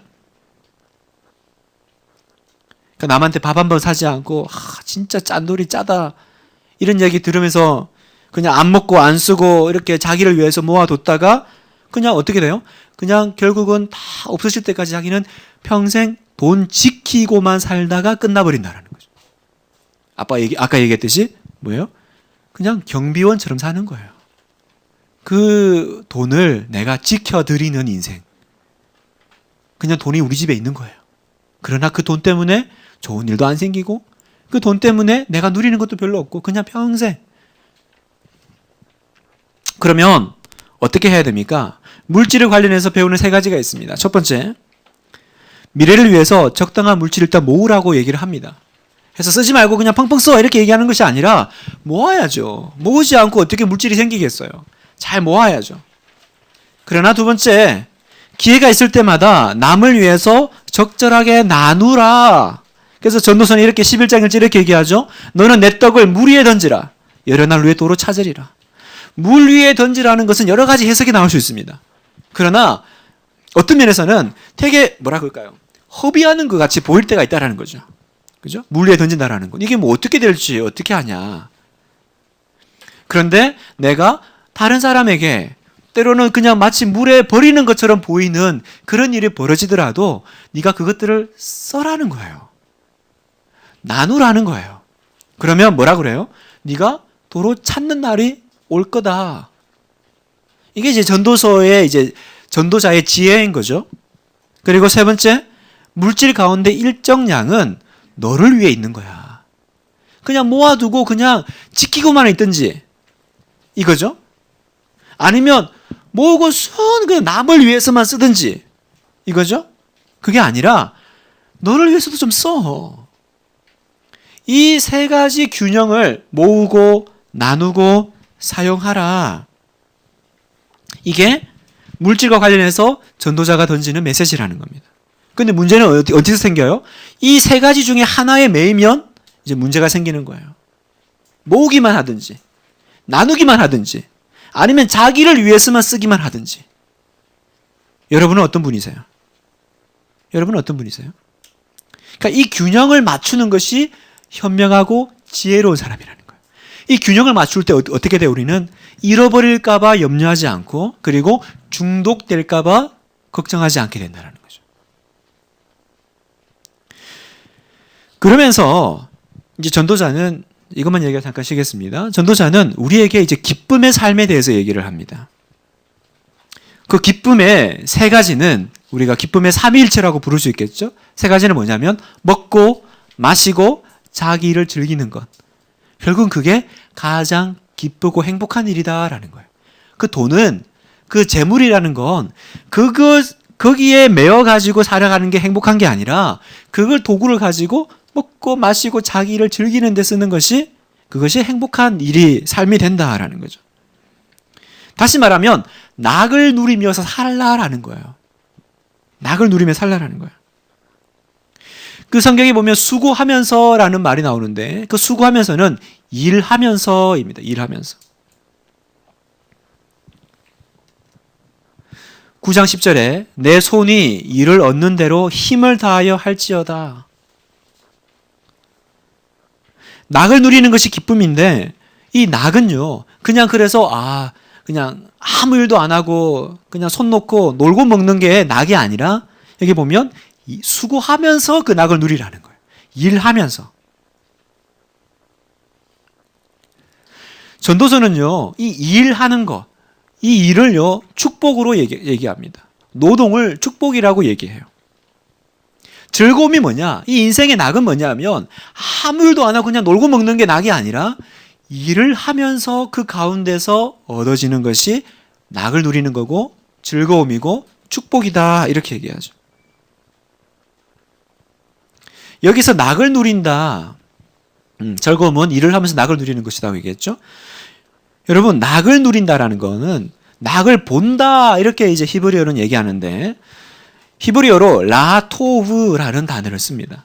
이게 뭐냐면 좋은 쪽을 내가 일부러 본다라는 거예요. 좋은 쪽을 일부러 본다라는 거죠. 이게 무슨 얘기냐면 이 전도자가 이 부분들을 정리를 하면서 그래 결국은 이 모든 것이 돈 벌려고 사는 것도 아니고 내가 먹고 그냥 그러려고 사는 것도 아니고 결국은 기쁘게 살아가기 위해서 이 모든 것들을 우리가 만들어 가는데 어떻게 하면 낙을 누리며 기쁘게 사는 거냐? 그건 일을 하면서 살아가는 거고 또 하나는 내가 일부러 이 좋은 것을 보는 이 훈련을 할 때 우리는 낙을 누린다는 거예요. 저를 보세요, 여러분. 우리 인생은요, 아까도 얘기했지만 좋은 것이 있고 부정한 것이 있습니다. 하나님 앞에서는 다 의미가 있고 아름다운 것이지만 어쨌든 인생을 살아가는 내 입장에서는 그건 부정적인 것일 수도 있고 긍정적인 걸 수도 있어요. 말이 안 돼. 부정적일 걸 수도 있고 긍정적인 것일 수도 있습니다. 그렇죠? 근데 가만히 그 인생을 들어가 보면 부정적인 게 훨씬 많은 거죠. 그죠? 좋은 게 엄청 많아요. 이런 사람 잘 없더라고요. 한 10 그러면 한 8, 9는 안 좋은 거예요. 그 중에 한 1, 2가 좋은 거예요. 그러면 낙을 보는 건 뭐예요? 좋은 것을 내가 일부러 보는 훈련을 한다라는 건 뭘까요? 그건 내가 내 인생이 지금 부정적인 것, 긍정적인 것이 있는데 나쁜 거 그 8이 너무 많아가지고 그것만 계속 집중해서 바라보면 망한다라는 거예요. 그럼 어떻게 해야 돼요? 정말 1 혹은 2 좋은 것이 1, 2밖에 없는 것처럼 보이지만 내가 일부러 계속 그것들을 바라보는 훈련을 하라는 거예요. 거기서 나머지 이 8을 상쇄할 만한 힘이 나올 것이다. 그것들을 내가 이렇게 상쇄할 만한 에너지가 흔히 말하는 긍정의 힘이 나올 거라는 거예요. 근데 많은 비결은 뭐냐면 아무리 1, 2를 하나님이 남겨두셔도 그 1, 2는 아무것도 아닌 거예요. 왜? 8, 9가 너무 부정적인 게 많으니까. 그래서 하나님이 아무리 1, 2 이런 어떤 좋은 것들을 이렇게 중간중간 주셔도 항상 그 사람은 우울하게 살아가요. 항상 힘들게 살아가요. 우리는 대부분 그 상실된 면을 봅니다. 그러면서 낙을 누려가지 못합니다. 어떤 일이 생겨요. 그 가운데 다 나쁘지는 않을 거예요. 그죠? 근데 우리는 완전히 나쁜 거에만 매몰돼요. 누가 옆에서 좋은 거 얘기해줘도 그거는 가진 자의 여유로 보여요. 그래도 집사님 이건 감사하지 않아요? 됐어요. 집사님이 내 상황이 아니으니까 그런 얘기 하는 거지. 지금 8이 죽어가고 있는데 그 2 있다고 그걸 됐거든요. 하나도 위로 안 되거든요. 우리 그러잖아요. 교회에서 하는 건 그냥 거칠해적인 그런. 근데 그게 당신이 살아나는 비결이라는 거예요. 세상의 모든 일이 10 그러면 8, 9는 대부분 안 좋은 거예요. 좋은 것을 보십시오. 낙을 본다라는 건 내가 그걸 보는 영안이 열리는 거예요. 그러니까 육안은 계속 8, 9밖에 안 보일 거예요. 그 지선아 사랑해 보면 그 지선 씨가 그 버스가 트럭이 와가지고 온몸 화상 입었잖아요.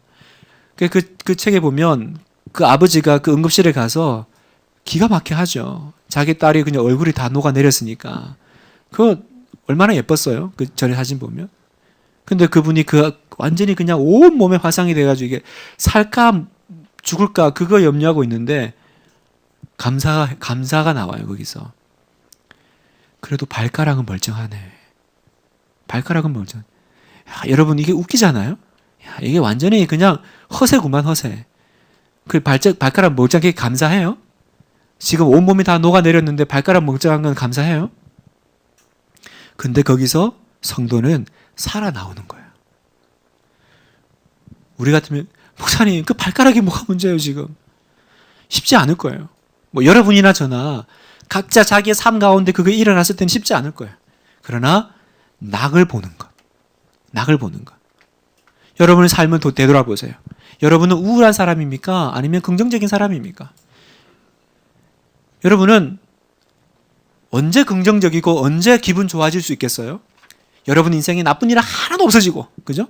싹 좋아지고 정리되고 좋은 일만 많이 생기면 긍정적으로 바뀔까요? 그건 천국에서나 가능한 거죠. 그럼 난 죽을 때까지 기분 좋을 날이 없는 거예요. 항상 나는 우울하게 살 수밖에 없어요. 심을 때가 있으면 뽑을 때가 있고, 낮이 있으면 밤이 있고, 계속 그렇게 얘기했으니까. 그러면 내 눈은 이것 가운데도 하나님, 그러나 이건 감사하다. 그걸 바라볼 때 하나님은 거기서 나머지 8을 상쇄할 만한 힘을 어디로부터? 하늘로부터. 그죠? 이건 믿음이니까 주신다라는 거죠. 그걸 볼 수 있는 영안이 열리기를 축복합니다. 자, 세 번째 테마, 죽음. 죽음에 대해서 한번 보겠습니다. 9장 1절에서 6절까지. 자, 같이 한번 읽어보겠습니다. 이 모든 것을 근데 보이세요, 여러분 이거? 이 모든 것을 내가 마음에 두고 이 모든 것을 살펴본즉 의인들이나 지혜자들이나 그들의 행위나 모두 다 하나님의 손안에 있으니 사랑을 받을는지 미움을 받을는지 사람이 알지 못하는 것은 그들 모두의 미래의 일들임이니라. 모든 사람에게 임하는 그 모든 것이 일반이라. 의인과 악인, 선한 자와 깨끗한 자와 깨끗하지 아니한 자, 제사를 드리는 자와 제사를 드리지 아니하는 자에게 일어나는 일들이 모두 일반이니 선인과 죄인, 맹세하는 자와 맹세하기를 무서워하는 자가 일반이로다. 모든 사람의 결국은 일반이라. 이것은 해 아래에서 행해지는 모든 일 중에 악한 것이니 곧 인생의 마음에는 악이 가득하여 그들의 평생에 미친 마음을 품고 있다가 후에는 죽은 자들에게로 돌아가는 것이라.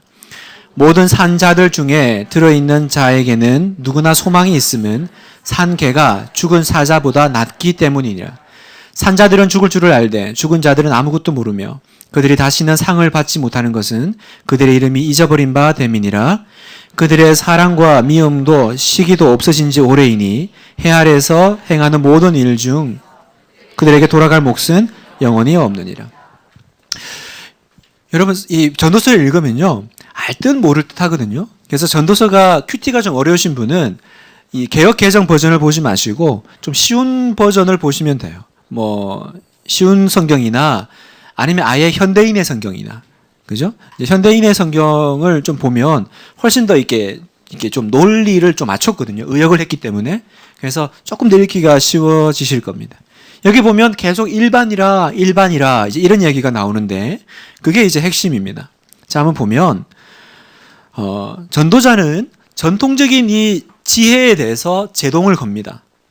예를 들어 의인은 형통하고 악인은 망한다. 이게 보통 성경이 얘기하는 거고 일반적인 지혜자들이 말하는 거거든요. 그런데 전도자가 뭐라 그러냐면 악인들도 오래 살던데요. 악인들도 형통하던데요. 이렇게 물음을 제기하는 거예요. 전도서 8장 12절에 보면 또한 내가 아노니 하나님을 경외하여 그를 경외하는 자들은 잘 될 것이요 악인은 잘 되지 못하며 장수하지 못하고 그날이 그림자 같으리니 이는 하나님을 경외하지 아니함이니라. 이게 전도서 안에 있지만 사실은 이제 전통적인 얘기가 이렇다. 그죠? 근데 전도자는 이렇게 반박하죠. 세상에서 행해지는 헛된 일이 있나니 곧 악인들의 행위에 따라 벌을 받는 의인들도 있고 악인의 죄인데 의인이 벌을 받는다는 거죠. 의인의 행위에 따라 상을 받는 악인들도 있더라. 앞에서는 이렇게 사람들이 얘기하지만 실제로는 이런 일도 있지 않더냐. 그러니까 이거 헛된 거지. 반박하는 거죠. 다시 말하면 인과응보잖아요. 인과응보는 뭐예요? 자기가 행한 대로 받는 게 인과응보인데 그대로 다 되는 것 같지가 않더라. 악인인데 잘 되기도 하고 의인인데 망하기도 하는 건 도대체 무슨 이유냐. 그래서 결론은 헛되다. 헛돼. 그럼 우리가 물어요. 그럼 무엇이 중요한디? 무엇이 중요하냐고 물어야죠. 무엇이 중요한지 물었더니 전도자가 말하는 게 지금 이 인과응보, 의인이면 잘 되고 악인은 망하고 그게 중요한 게 아니고 자기가 보니까 중요한 건 모든 것이 일반이라 하는 그 부분을 아는 게 중요하다. 그럼 모든 것이 일반이라 그게 뭐예요?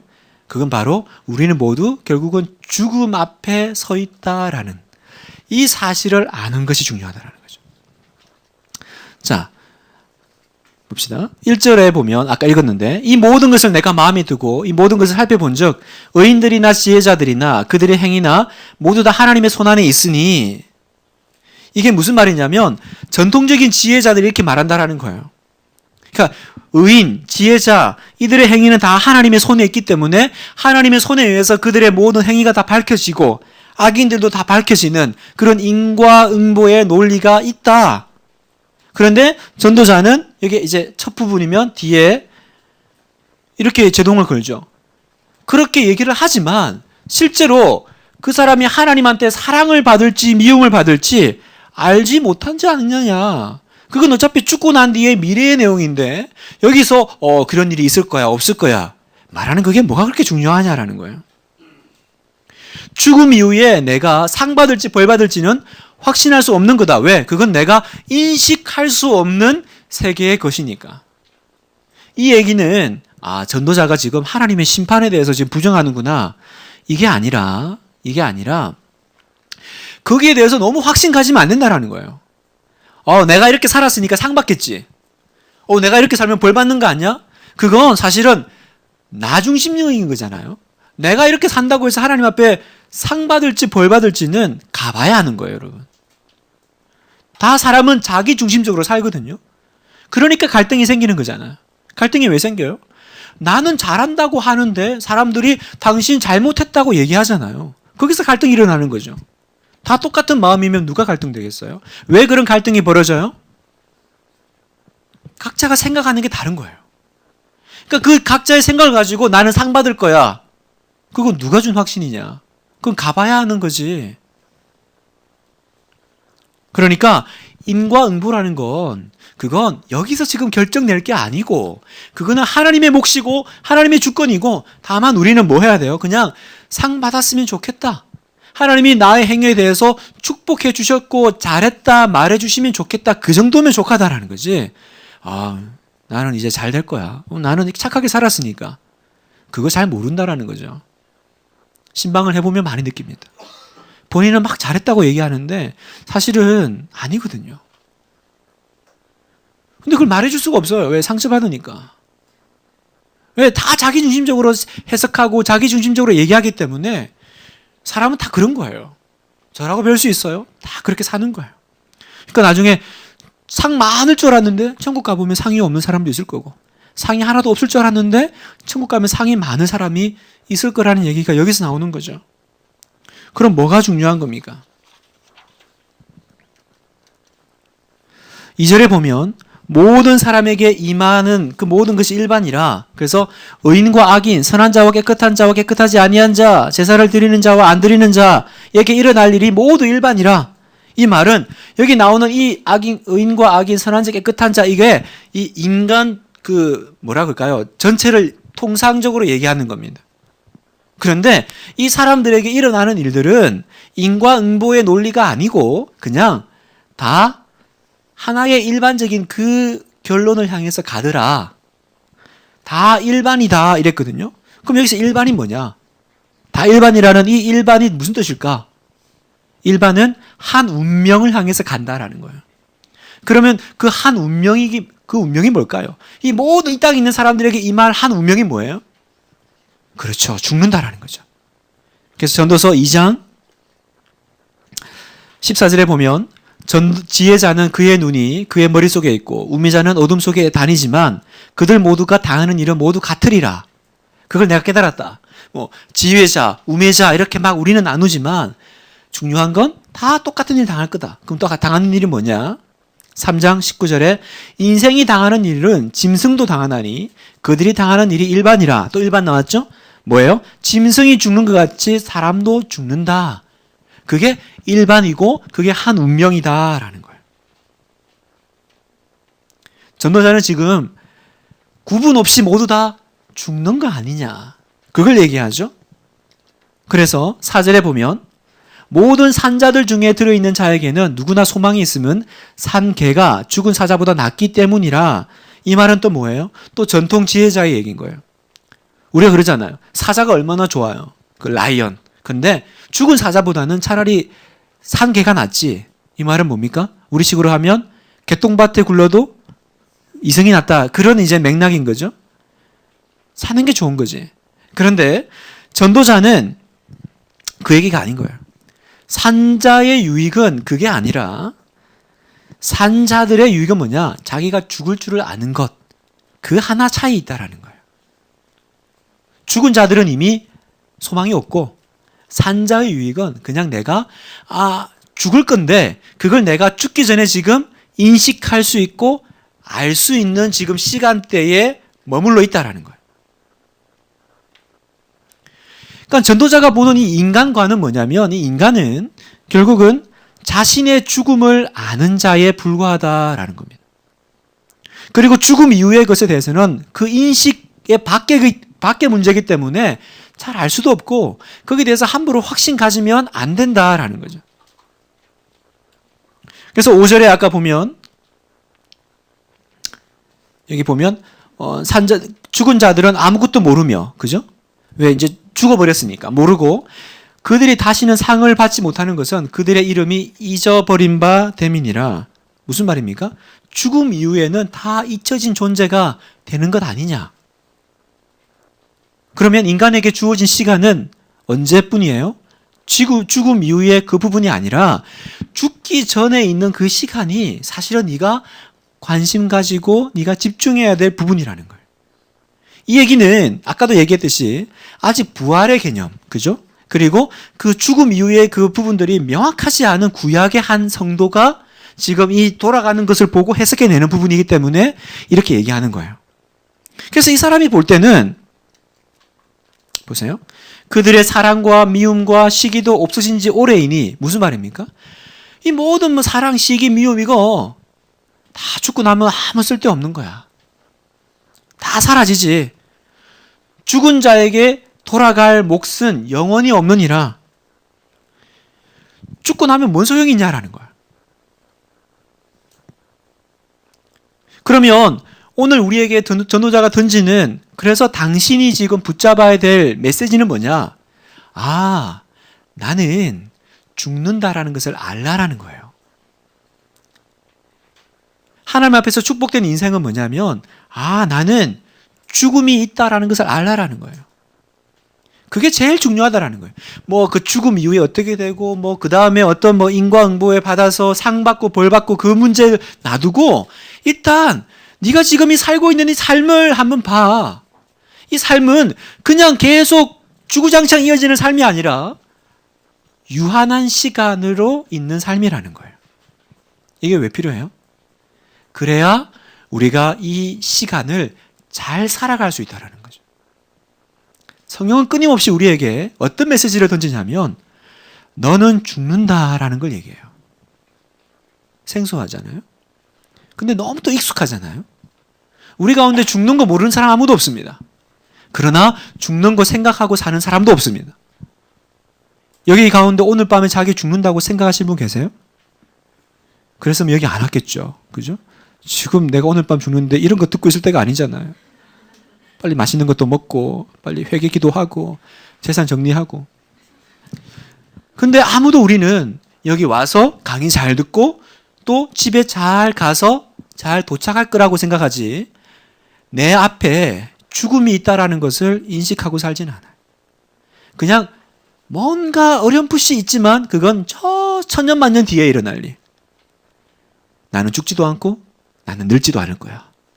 그렇게 생각하십니다. 우리 인생의 지혜는 어디서 오냐? 우리 인생의 지혜는 전도자가 얘기하기를 나의 죽음을 알고 내 살 날을 계수하는 거기서 지혜가 온다라는 거예요. 곰곰이 앉아가지고 내 죽는 날을 생각을 하면 뭐가 나와요? 어떻게 죽지가 아니라 어떻게 살아야 되지? 그게 나온다라는 거죠. 그러니까 웰다잉은 결국은 웰빙으로 이어진다는 거죠. 요즘 웰다잉이 유행하잖아요. 잘 죽는 거. 잘 죽는 거는 깨끗하게 그냥 아픔 없이 죽는 것이 아니라 성경적인 잘 죽는 건요. 그 인생을 잘 살았기 때문에 잘 죽을 수 있는 거예요. 안 그러면 우리가 죽을 때 얼마나 회한과 아쉬움과 안타까움이 있겠어요? 오늘 우리가 가지고 있는 축복은 뭐냐면 아, 나는 죽는다라는 것을 다시 한번 깨닫고 그러면 내가 오늘 이 시간을 어떻게 살아야 되지? 죽음이라는 그걸 딱 꺼내니까 그 전까지만 해도 이게 우선순위 1순위였거든요. 이거 해야 되는데 갑자기 죽음이라는 게 딱 나오면 순위가 싹싹싹 바뀌죠. 바뀌어요. 그래서 그 중세시대의 수도사들은요. 일상 가운데 그 했던 인사가 바로 메멘토 모리라는 인사를 했다고요. 뭐 잘 아시는 단어죠. 메멘토 모리, 죽음을 기억하라. 만나서 인사가 그런 거죠. 메멘토 모리. 당신은 죽습니다. 이 얘기한 거죠. 그러니까 이건 저주의 얘기가 아니에요. 너 죽어. 그 얘기가 아니라 우리는 죽음 앞에 있으니까 오늘 중요한 거 합시다. 오늘 잘 삽시다. 그 얘기를 메멘토 모리라는 단어 가운데 품고 있는 거예요. 여러분, 자신의 죽는 걸 생각하십시오. 뭐 내가 뭐 죽고 난 뒤에 뭐 그게 문제가 아니라 그냥 나는 죽는 존재구나. 죽는 존재인 내가 이 삶 가운데 오늘 뭐에 집중해야 되죠? 오늘 나와 함께 살고 있는 이 가족들에게 내가 어떻게 해야 되죠? 저 악다구니에 지금 치닫아서 지금 저 사람하고 원수지고 있는 내가 오늘 밤 죽는다면 나는 저 사람하고 어떻게 해야 될까요? 어느 부부가 도저히 못 살겠는 거예요. 그래서 거의 이제 이혼을 결정을 하고, 그런데 교회를 다니니까 최소한 목사님과 상의를 했다. 그 얘기를 들으려고 목사님께 찾아온 거예요. 이게 이혼을 할까요 말까요가 아니라 이미 이혼 결정하고 못 살겠는 거예요. 그래서 이제 그냥 교회에 그냥 목사님께 그냥 한번 얘기하러 온 거예요. 근데 목사님이 이혼하지 말라는 거예요. 목사님 못 살겠어요. 그래도 한 번 더 기도하시고 생각해 보시라. 근데 이미 마음을 정하면 어렵거든요. 그랬더니 목사님이 그랬대요. 집사님, 석 달 뒤에 죽어도 이혼하시겠어요? 석 달 뒤에 죽는데 무슨 이혼하겠어요? 그냥 그러고 살죠. 그러면 석 달 뒤에 죽는다고 생각하고 이혼하지 마세요. 그럼 그 다음 나온 질문이 뭐겠어요? 안 죽으면요? 그러면 또 석 달 뒤에 죽는다고 생각하고 살라는 거예요. 뭐 우스갯소리지만 우리 안에 이 죽음에 대한 인식이 있을 때와 없을 때는 다른 거예요. 그죠? 그래서 메멘토 모리. 죽음에 대해서 이 인생을 잘 사는 방법 중에 하나는 뭐냐? 메멘토 모리. 죽음을 기억하라라는 거예요. 자, 그러면 죽음을 얘기했으면 그 다음에 전도자는 삶에 대해서 얘기합니다. 자, 삶은 그 다음 이어서 7절에서 10절까지 나오는데 같이 한번 또 읽겠습니다. 너는 가서 기쁨으로 내 음식물을 먹고 즐거운 마음으로 내 포도주를 마실지어다. 이는 하나님이 내가 하는 일들을 벌써 기쁘게 받으셨음이니라. 시작. 내 의복을 내 헛된 평생의 모든 날, 곧 하나님이 해아래서 내게 주신 모든 헛된 날에 내가 사랑하는 아내와 함께 즐겁게 살지어다. 그것이 내가 평생의 해아래에서 수고하고 얻은 내 몫이니라. 내 손이 이를 얻은 대로 힘을 다하여 할지어다. 내가 장차 들어갈 스월에는 일도 없고 계획도 없고 지식도 없고 지혜도 없음이니라. 이게 왜 이게 됐지? 1절에서 6절이 아니고요. 7절에서 10절입니다. 위에. 자, 여기서 보면 크게 이제 나눠 보면 이제 7절에서 이렇게 얘기합니다. 가서 먹고 마시래요. 그 다음에 8절 9절에서는 희게 하라, 그치지 아니하도록 하라, 즐겁게 살아라. 그 얘기가 나오고, 그 다음에 힘을 다해서 하여튼 뭔가 해라. 이렇게 이제 얘기를 나와요. 이게 삶에 대해서 전도자가 우리에게 지금 조언하는 내용입니다. 자, 이걸 보면 이제 9절을 좀 보겠습니다. 여러분 이제 프린트물에 있죠. 너는 가서 기쁨으로 내 음식물을 먹고 즐거운 마음으로 포도주를 마시라. 약간 좀 이상하잖아요. 성경적이지 않아 보이지 않아요? 근데 이는 하나님이 내가 하는 일들을 벌써 기쁘게 받으셨다. 이렇게 얘기해요. 너는 가서, 이 가서는요, 즉시, 당장, 이런 거예요. 그러니까 너는 가서는, 너는 당장 기쁨으로 음식물을 먹고 포도주 마셔라. 왜요? 하나님이 네가 그렇게 즐거운 마음으로 먹고 마시는 걸 받으셔. 여러분, 저를 봐보세요. 사람이 즐겁고 행복하게 사는 건 하나님이 싫어하시는 걸까요? 우리는 가끔 그런 생각을 합니다. 내가 너무 나대고 너무 행복해하고 음식도 너무 맛있어하고 뭐 너무 즐거워하면 하나님이 너 그럴 거라고 생각을 해요. 여러분, 제가 이거는 뭐 큐티 학교 때 가끔 얘기하지만 여러분 정말 그 기독교는요 축제의 종교거든요. 주일 예배는 사실은 눈물의 예배가 아니라 기쁨의 잔치거든요. 우리가 십자가를 통과하면서 그 눈물 가운데 회개하고 나아가지만 그 끝이 눈물로 끝나는 것이 아니라 부활로 끝나잖아요. 그죠? 새하늘과 새 땅으로 끝나잖아요. 우리에게는 진정한 의미에서 쾌락이 있어요. 쾌락. 세상에서 그냥 허무 대신에 쾌락이 아니라 진짜 기쁨이 있는데 그건 뭐냐? 하나님이 주신 것들을 이제 우리가 제대로 누려 나갈 수 있게 되었다라는 거죠. 왜? 하나님이 에덴 동산에서 사람을 만드실 때 다이어트 해. 아무거나만 먹지 말고 골라 먹어라. 하루에 3가지 이상 먹으면 안 돼. 그러지 않았어요. 다 네 거니까 누려. 다 누려. 여러분, 하나님은 우리가 이 땅을 생육하고 번성하고 땅에 충만하기를 원하셨어요. 그건 뭐예요? 누려나가는 삶이고 즐기는 삶이잖아요. 간혹 에덴 동산에 아담과 하와가 누구를 낳았어요? 잘 모르시죠?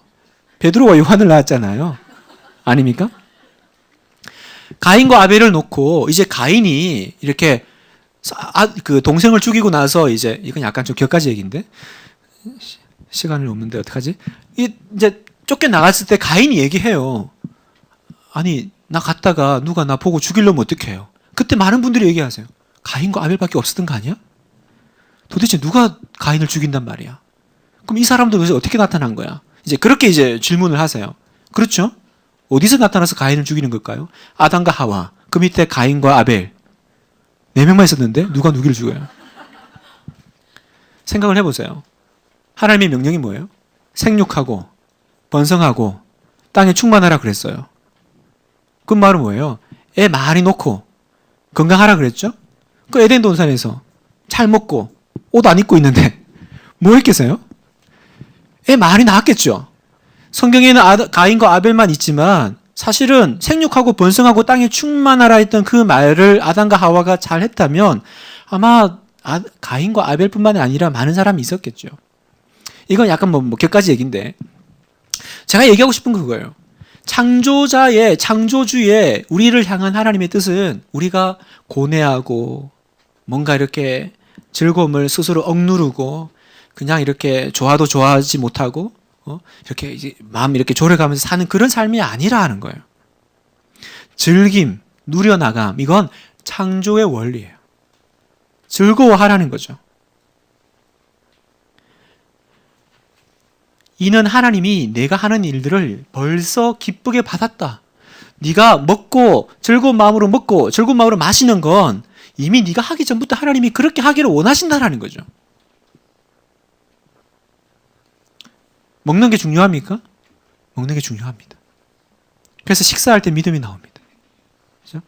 식사할 때 믿음이 나와요. 그래서 테레사 수녀가 사람 뽑을 때 그런 얘기가 있어요. 테레사 수녀가 사람 뽑을 때 기준은 3가지래요. 잘 먹고, 잘 웃고, 잘 자는 사람. 왜? 그 사람은 반드시 믿음이 좋을 거라는 거죠. 믿음이 좋아요. 근데 아무도 웃지를 않아. 항상 이렇게 밥상머리에서 아주 깨작깨작 아주 그냥 밥상을 뺏고 싶고 걱정 때문에 밤에 잠을 못 자. 이 사람이 정말 믿음의 사람일까요, 여러분? 생각해보면 너무 맞는 얘기죠. 무슨 사람을 그렇게 뽑아요? 잘 먹고 잘 웃고 잘 자는 사람 뽑아? 근데 믿음의 사람은 그렇게 살더라는 거예요. 그 안에 즐거움이 있죠. 밥을 먹는 건지 고문을 당하는 건지 막 앉아있으면 엄청 힘든 그런 사람들이 있잖아요. 즐거운 사람이 되셔야 되죠. 그걸 하나님께서 기뻐하신다는 거예요. 삶에 대해서. 그래서 그 다음에 8절 보면 내 의복을 항상 희게 하며 내 머리에 향기름을 그치지 아니하도록 하라. 흰옷은 뭐예요? 흰옷은 축제의 옷이거든요, 여러분. 근데 그걸 어떻게 해요? 항상 희게 하래요. 항상. 그럼 뭐겠어요? 가능하면 기회 있을 때마다 365일 항상 축제의 마음으로 살 수 있으면 살라라는 거 아니겠어요? 내 머리에 향기름을 그치지 아니하게 하며 향수 뿌리라는 거죠. 향수 뿌려. 이 향기름은 그 축제의 절정을 얘기하는 거예요. 너무 기쁨. 정리하면 인간의 삶이란 하루하루 고뇌와 슬픔과 그런 어떤 시간이 아니라 우리의 삶은 하나님께서 주신 축복의 삶이요 축제의 삶이다. 그래서 내가 살아 숨쉬는 사람은 살아 숨쉬는 이 모든 시간들이 축제라고 생각하고 살아라. 내 의복을 항상 희게 하며 희게 하래요. 희어질 거다가 아니라 네가 그 마음으로 살라라는 거예요. 희게 하는 건 하나님이 아니고 네가 희게 하는 거예요. 네가 희게 하고 네 머리에 향기름이 그치지 않게 해라. 여러분 거룩하게 산다고 인상 쓰고 다니시면 안 돼요. 내가 경건한 사람이라고 해가지고 이렇게 툭 치면 막 이렇게 찌푸리고 항상 이렇게 그냥 기도한답시고 뭐 성경 읽는답시고 묵상한답시고 정말 이렇게 교류가 잘 없고 대화가 잘 안 되고 뭔가 이렇게 우울하고 좀 다크하고 어두운, 그건 사실은 성도에게 맞지 않는 모드예요. 사실 제 안에 좀 그런 게 많아요. 제가 이게 성격상 밝은 성격이 아니에요, 사실은. 이거 지금 최대한 밝게 한 거예요, 여러분. 전 집에서 말 안 하거든요. 저는 누가 이렇게 건드는 거 싫어해요. 저는 하루 종일 집에 그냥 혼자 있는 게 제일 즐거운 사람이에요. 아무런 어려움이 없어요. 저는 혼자 집에 하루 종일 있는 거. 그러니까 저는 약간 이렇게 우울 모드가 있어요. 약간 다크 모드가 있는 거죠. 그래서 저는 이렇게 이렇게 일부러 웃지 않고 가만히 있으면 다 무서워해요.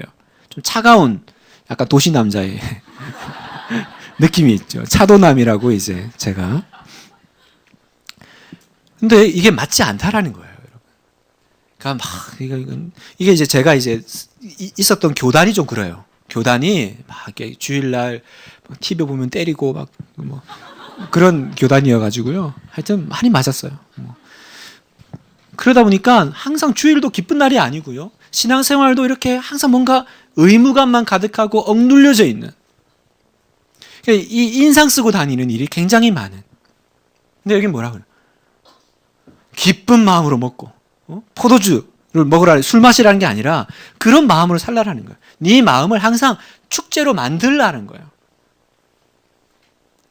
이 얘기는 여러분에게 던지는 메시지가 있습니다.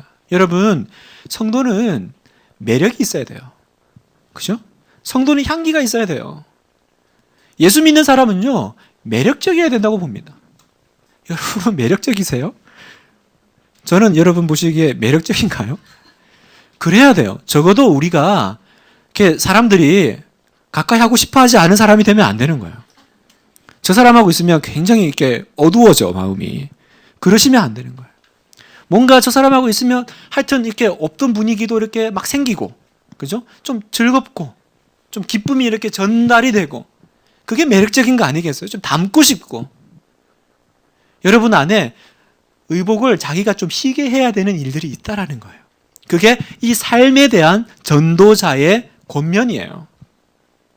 여기 제가 아는 분 좀 있어요. 근데 어두운 분들이 있어요. 누군지 아시죠? 자기는 자기를 알 테니까. 저죠? 이렇게 생각하시는 분 있잖아요. 어두운 분이 있어요. 향수도 좀 뿌리고요. 좀 씻고 다니고요. 좀 씻으세요, 여러분. 좀 씻고. 그리고 뒤에 보면 또 9절에 내 헛된 평생의 모든 날, 하나님이 헤아려서 내게 주신 모든 헛된 날에 네가 사랑하는 아내와 함께 즐겁게 살지어다. 그것이 내 평생에 헤아려서 수고하고 얻은 내 몫이니라. 헛되다라는 거예요. 헛된 그 가운데 삶의 기쁨이 뭐냐? 결국 그건 가정이라는 거죠. 가정. 그래서 여기서 내 아내와 함께는, 아내는 나의 어떤 누림의 대상이 아니에요. 내가 이 아내 때문에 행복하고 내가 너 때문에 좀 좋아지고, 그게 아니라 가정 안에 그 가정의 구성원은 함께라는 건 뭐예요? 파트너라는 거죠. 파트너. 아이는 나의 기쁨이 아니에요. 아내는 나의 기쁨이 아니에요. 남편은 내 기쁨의 어떤 도구가 아니라 그 사람과 함께 이 기쁨을 누려나가야 될 사람이라는 거예요.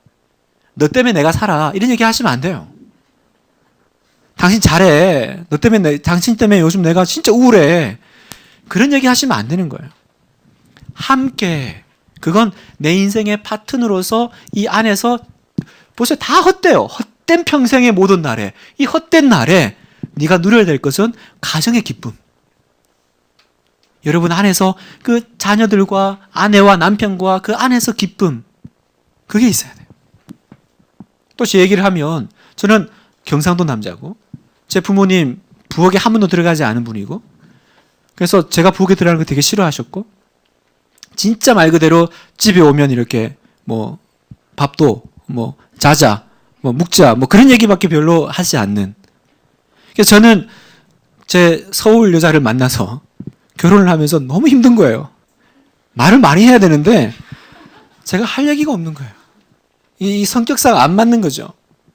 그래가지고 얼마 전이에요. 불과 얼마 전에 제가 이제 그날도 늦게 이제 퇴근을 해가지고 집에 갔는데 이제 불은 다 꺼져 있고 아내가 이제 있더라고요. 그래가지고 다 만났는데 나를 빤히 봐요. 뭘 얘기를 해야 되잖아요. 근데 대화가 이게 잘 안 되는 거예요. 제가 하루 종일 지치고. 그래서 제가 그날 처음 만났는데 첫 인사가 세수는 했어? 그때 왜 세수를 물어봤는지 지금도 제가 잘 모르겠어요.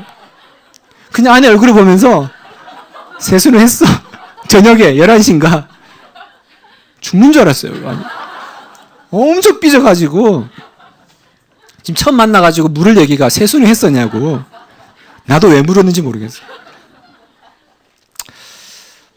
가정 안에서 이렇게 하나가 되는 건 너무 중요하죠. 그래서 간혹 저한테 그 불신자와 결혼해도 되냐고 묻는 분들이 있어요. 저는 이 가정의 어떤 내가 이 기쁨을 누려나가는 부분에서는요, 본인이 뭐 전도하면 된다고 생각을 하세요. 근데 그것 실제로 잘 안 되거든요. 그리고 불신자와 결혼하는 건 정말 어려운 일이에요. 성경에서도 그 부분에 대해서는 조금 이렇게 부정적으로 얘기를 하죠. 왜냐하면 기쁨이 있으려면요, 결국 한 마음, 한 영혼이 되어야 되거든요. 근데 불신자하고는 한 영혼이 되기가 어려워요. 이게 이제 문제인 거예요. 그러니까 한 영혼이 되면 어렵고 힘든 일이 있어도 그것들을 함께 풀어나갈 수 있는데 그걸 바라보는 가치관, 그 시각, 해석하는 그 능력이 다른 거예요. 그러니까 한 마음이 되기가 어려우니까 불신자랑 살면 가정이 평화롭지가 않은 거예요. 자녀들이 헷갈리는 거예요. 도대체 어떻게 사는 게 잘 사는 거야? 그래서 이 가정 얘기를 할 때 가끔 이제 뭐 불신자의 결혼 부분을 얘기한다면 저는 가능하면 믿는 자와 결혼해라는 거죠. 왜? 그래야 한 영혼이 될 수 있다는 거예요. 자, 그리고 10절에 보면 내 손이 일을 얻는 대로 힘을 다하여 할지어다. 왜요? 네가 죽으면 거기서는 일 더 이상 못하니까. 들어갈 수월에는 이제 죽음의 시간이죠. 일도 없고 계획도 없고 지식도 없고 지혜도 없다. 아까도 얘기했듯이 성경은 노동을 축복이라고 얘기합니다. 왜냐하면 그게 무슨 일이냐가 상관없어요. 여기 보면 어떤 일을 하라고 얘기하지 않아요. 그냥 일을 얻는 대로 힘을 다하여 열심히 하라는 거예요. 어떤 일이든. 일의 종류가 아니라 이 노동 자체가 하나님이 우리에게 새롭게 회복시켜 준 일이에요. 여러분 보세요. 어떤 분은 아니 노동은 에덴 동산에서 죄 지어가지고 저주받아가지고 평생 땀 흘려서 일해야 되는 그런 부분이 아닙니까? 그렇죠. 노동은 그렇게 됐죠. 그런데 우리가 그때에 우리가 구원받기 전에 사람이 아니잖아요. 내가 죄를 지음으로 그 죄의 대가로 땅에서 수고하고 애쓰고 노력하고 그건 예수님 믿기 전이고 예수님 믿고 구원받은 우리는 이제 회복시켜 주셨잖아요. 하나님이. 그죠? 우리에게 하나님의 자녀로 다시 회복시켜 주셨고 우리에게 뭡니까? 천국을 회복시켜 주셨고 에덴을 회복시켜 주신 거잖아요. 그러면 노동도 회복시켜 주셨겠죠. 더 이상 죄 때문에 죄로 인해서 그냥 어쩔 수 없이 벌어먹으려고 먹고 살려고 하는 그 일이 아니라 예수님 믿는 사람은요, 이 노동이 이제 에덴 동산에서의 그 축복에 아직 완벽하진 않지만 그 상태로 돌아갈 수 있는 거예요.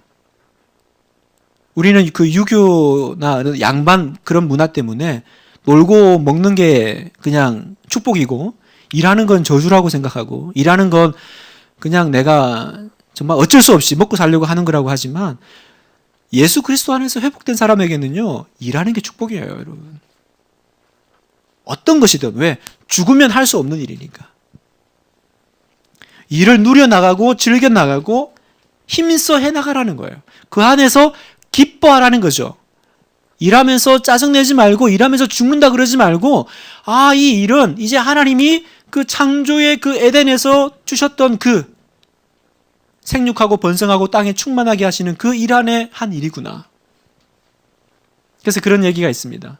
우리나라에 그 선교사님들이 왔을 때 이제 그 고위 대작들 또 양반들은 이렇게 그늘에 앉아 있고 선교사님들은 이제 그 땡볕에 줄 거 놓고 테니스를 치는 거예요. 그 이제 양반들은 처음 보는 운동이잖아요. 그걸 보고 있고 이제 막 선교사님들 막 땀을 뻘뻘 흘리면서 막 이제 테니스를 치고 있으니까 그 양반이 물어봤대요. 그 힘든 걸 종들 시키지 왜 직접 하시냐고. 그러니까 이해가 안 되는 거죠. 그 땡볕에 막 땀 흘리면서 막 뛰어다니죠. 막 공 못 잡으면 막 신경질도 내죠. 에이씨 이러면서 막 했을 거 아니에요. 그러니까 이해가 안 가는 거예요. 아니 그렇게 힘들면 종들 시키지 왜 자기들이 직접 하지? 이게 뭐예요? 이제 일에 대한, 그죠? 이 노동에 대한 그 부분이 완전히 다른 거죠. 우리 가운데 이 부분이 회복되었으면 좋겠어요. 그래서 정리를 하면 카르페 디엠이라는 단어를 아시죠? 오늘을 즐겨라 라는 거죠. 오늘을 즐겨라. 카르페 디엠. 근데 이건 세상에서 하는 얘기고 우리가 성경적으로 바꾸면 어떻게 돼요? 하나님은 당신의 피조물인 인간이 당신의 선물을 즐기는 것을 기뻐하신다. 이렇게 우리가 해석할 수 있죠. 그래서 즐김을 거부하는 것은 다른 말로 하면 하나님이 주신 그 선물을 거부하는 것이에요. 그리고 그건 곧 불신앙이라는 거죠. 하나님의 성의를 무시하는 거니까. 즐기지 못하는 것은 어떤 면에서는 죄악이에요, 여러분. 하나님이 주신 선물을 마음껏 누려나가는 거. 맛있어요? 그러면 맛있게 드시는 거예요. 즐거워요? 그러면 하나님이 주신 것을 기뻐 받아서 누리는 거예요. 성도의 삶에는 진정한 의미에서 즐김이 있고 누림이 있고 쾌락이 있는 거죠. 여러분 예수님 생각해 보세요. 예수님 어떻게 사셨을까요? 예수님이 십자가 앞두고 이제 막 그 세상 죄를 짊어가야 되니까 항상 인상 쓰고 짜증내고 힘들어하면서 제자들 보고 나 건드리지 마라. 오늘 굉장히 예민하다. 그랬을까요? 막 세상 죄를 지어가는 하나님의 어린 양. 그래서 막 얼굴에 어린 양 써 있어요. 막 누구든지 가까이 하기 힘든 예수님. 말 걸기 무서운 예수님이었을까요? 성경에 보면 인자는 와서 먹고 마시며 그랬다는 거예요. 그랬더니 너희들이 말이 보라 먹기를 탐하고 포도주를 즐기는 사람이요 세리와 죄인의 친구로다 하니. 예수님은 두 종류의 그 부분이 있었을 거예요. 정말 이 세상 죄를 지고 가야 되는 그 사명자로서의, 그죠? 그 부분이 있었겠지만 항상 그러고 살지 않았을 거예요. 뭐예요? 십자가 예수님과 삶을 즐기시는 그 예수님이 함께 있지 않았겠어요? 항상 난 이제 죽을 목숨이야. 난 이제 끝나. 나 조그만간 십자가 질 거야. 그것 때문에 항상 우울해하고 힘들어하는 예수님이었을까? 그랬으면 어떻게 이 말을 했겠어요? 와, 먹기를 탐한다. 아마 예수님 진짜 잘 드셨나 봐요. 막 죄인과 세리와 죄인의 친구. 이게 뭐예요? 그냥 그 진짜 밑바닥 사람들하고 이렇게 막 어울리는 그런 어떤 오픈되어 있는 마음들. 그죠? 누가 그렇게 하겠어요? 즐거운 사람이 그렇게 하겠죠. 즐거운 사람이. 여러분, 창세기에 요셉이 그 형들에게 팔려가지고 보디바르의 집에 들어가서 그 이제 노예로 살잖아요. 그랬을 때 항상 죽상하고 살았을까요? 아니면 웃으며 살았을까요?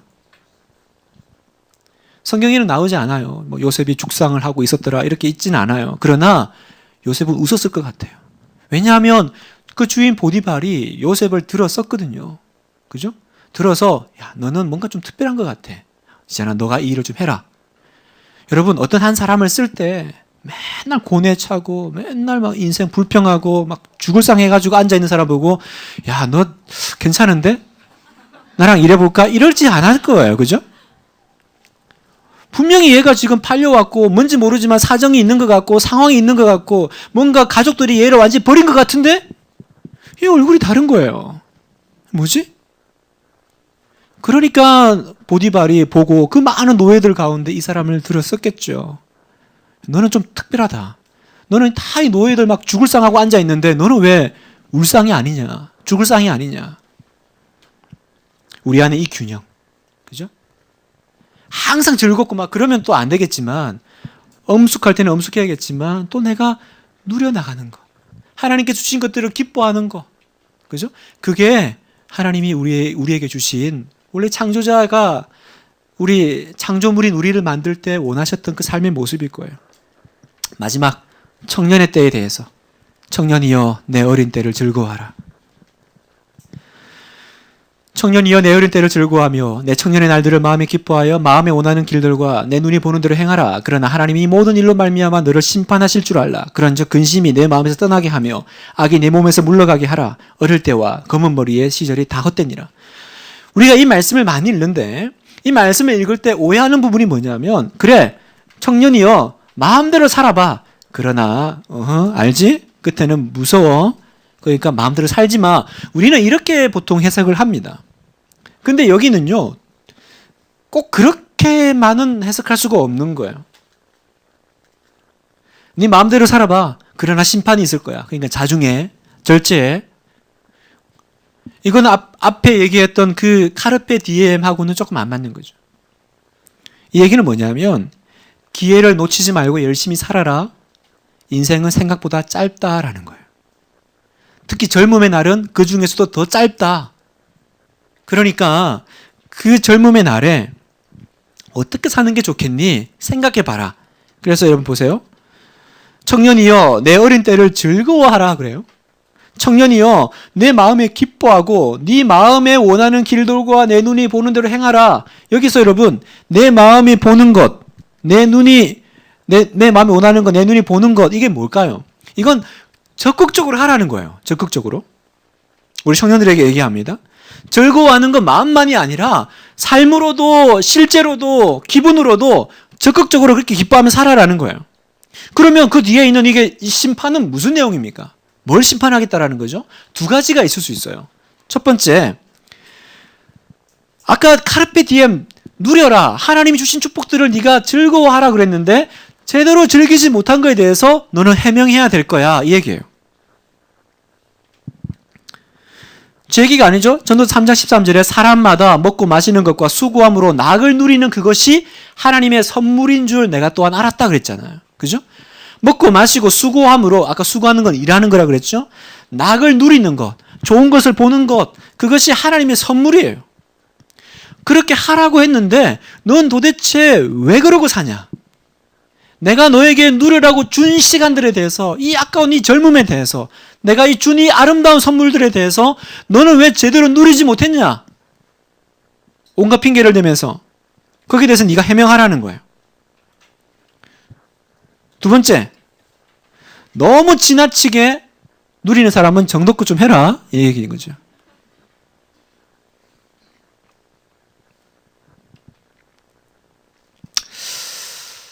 정리를 하면 우리의 삶에는 책임이 따른다라는 겁니다. 책임이. 그게 심판이라는 영이죠. 책임이 따르는데 어떤 책임이 따르나요? 인생을 제대로 살아야 되는 것에 대한 책임이 따른다는 거예요. 충분히 하나님이 주신 삶을 즐기지 못하는 것에 대해서도 책망이 있을 거고, 그죠? 또 정도에 벗어나서 쾌락을 쫓아가는 것도 심판이 있을 거고.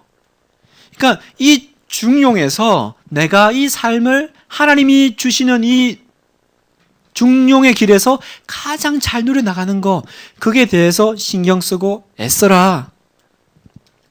그래서 보세요. 근심이 내 마음에서 떠나게 하며 악이 내 몸에서 물러가게 하라.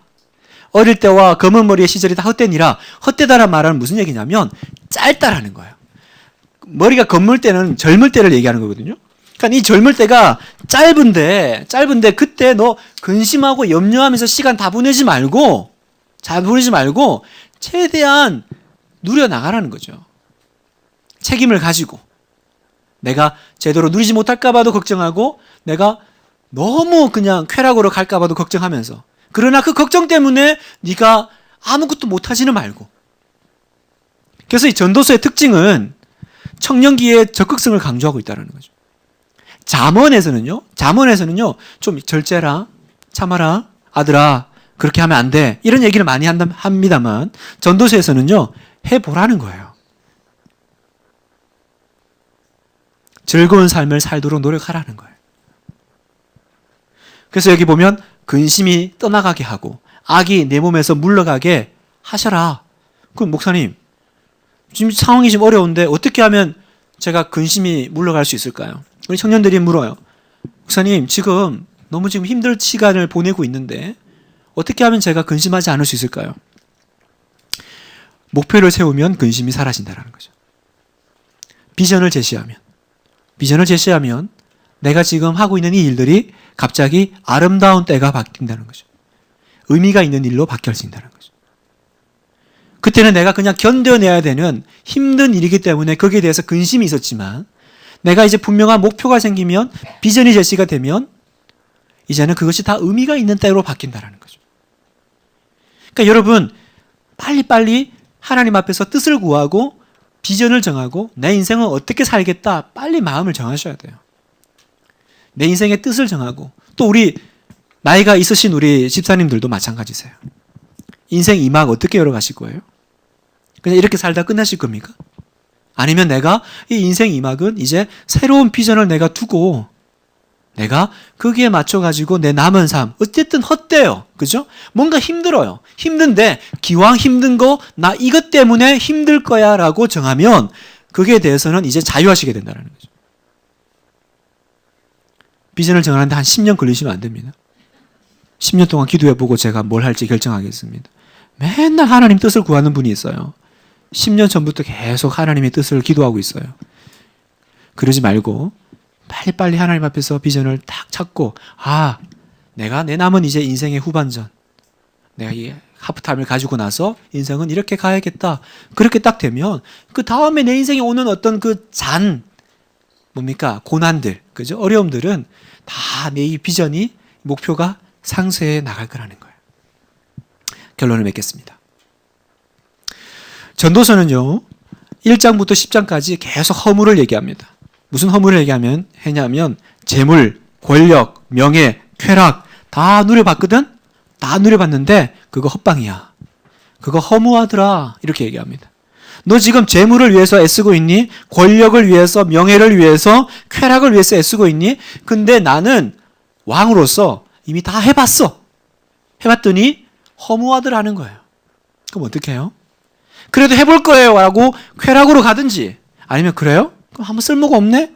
그럼 왜 살아? 라고 하는 허무주의로 빠질 수 있을 겁니다. 그런데 전도서는 그렇게 하지 말라라는 거죠. 그리고 뭐가 중요한지를 보고 거기서 새롭게 출발하라는 거예요.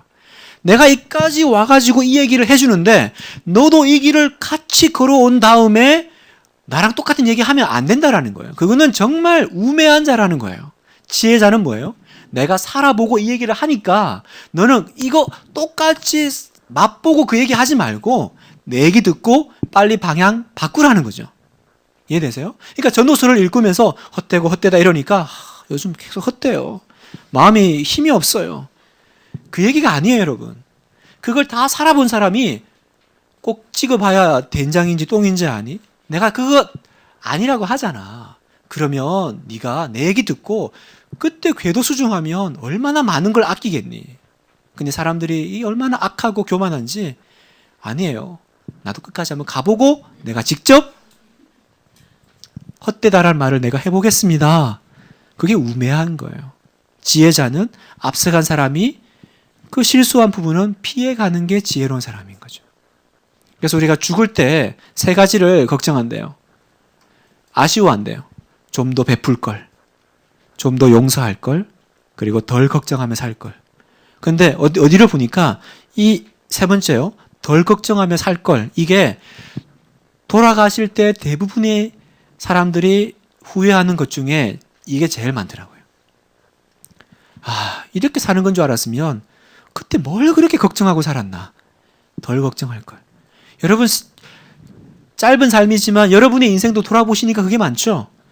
결국 오늘 와서 보면 그때는 막 그 통과할 때는 너무 걱정이 많았잖아요. 그런데 지금 와서 보니까 그게 그렇게 걱정할 일이 아니었는데 이렇게 될 건데 그때는 그게 그렇게 걱정이었어요. 전도서를 읽으면서 그 끝에 가서 여러분이 이 얘기를 하시는 게 아니라 이것들이 이제 내 삶 가운데 오늘 당장 그죠? 더 베풀면 되죠. 더 용서하면 되죠. 걱정 안 하고 즐겁게 살면 되죠. 그래서 여러분의 묘비명이 바뀌길 바랍니다. 여러분 제가 재밌는 묘비명을 봤어요. 버나드 쇼라고 하는 유명한 극작가가 묘비명이 이렇대요. 우물쭈물 하다가 내 이럴 줄 알았다. 죽을 때 하는 얘기래요. 그러니까 이건 이제 약간 좀 의역된 거래요. 실제 원문은 이런 뜻은 아니래요. 근데 이제 우리나라에서 이렇게 광고에 쓰면서 약간 좀 맛을 이제 이렇게 좀 바꾼 거죠. 여러분, 우물쭈물 하다가 끝납니다. 그러니까 여러분의 묘비명에 여러분이 죽을 때도 이 걱정, 저 걱정, 이거 할까, 저거 할까, 어떻게 살까 이러다가 시가 다 가버리고 인생 끝나는 거예요. 그래서 여러분도 내 이럴 줄 알았다. 그 후회하면 얼마나 아쉬워요. 얼마나 아쉬워요. 그래서 전도서는 우리로 하여금 우물쭈물 하지 마. 우물쭈물 하지 마. 그럼 뭘 기억해요? 세 가지를 기억하세요. 기쁨, 죽음, 창조주. 이게 전도서의 키워드인데 이걸 조금 풀면 창조주를 기억하고 죽음을 생각하며 오늘을 즐겁게 살아라. 그죠? 그래서 메멘토 모리, 카르페 디엠. 이게 어떤 면에서는 좀 전도서의 내용과 맞는 거죠. 창조주를 기억하고 나의 죽음을 생각하고 오늘을 즐겁게 살아야겠다. 그게 전도서가 여러분에게 드리는 겁니다. 그래서 저도 그렇고 여러분도 그렇고 이 다크 모드가 있어요. 이 우울한 모드가 있는데 정말 좀 이제 매력적인 우리가 되기를 바랍니다. 매력적인 향기가 좀 풍기는 가까이 하고 싶은 크리스찬이 되기를 바랍니다. 그래서 오늘부터 열심히 씻고 깨끗하게 그죠? 가까이 하고 싶은 여러분 되시기를. 그래서 행복한 여러분 되시기를 축복합니다. 제가 한번 기도하겠습니다. 하나님이 우리에게 인생을 선물로 주셨습니다. 하나님 우리에게 시간을 선물로 주셨습니다. 그런데 나는 항상 우울했습니다. 항상 마음이 힘들었습니다. 항상 하나님 내 마음에 허무가 있었습니다. 주님, 예수 믿은 우리가, 부활이 있는 우리가, 하나님을 믿는 우리가 이제는 하나님 정말 창조주를 기억하고 죽음 앞에 나에게 주신 이 귀한 시간들을 헛되이 쓰지 않고 그리고 오늘을 정말 선물로 알아 기쁘게 살아갈 수 있도록 도와주시옵소서. 그래서 세상 가운데 하나님 우리가 빛이 나게 하시고 세상 가운데 우리가 매력적이게 하시고 세상 가운데 예수 믿는 사람이 참 좋은 사람이라는 것을 보여줄 수 있도록 하나님이 전도서를 묵상하는 가운데 우리에게 가르쳐 주시옵소서. 감사드리며 예수님의 이름으로 기도합니다. 아멘. 수고하셨습니다. 네. 행복하게 돌아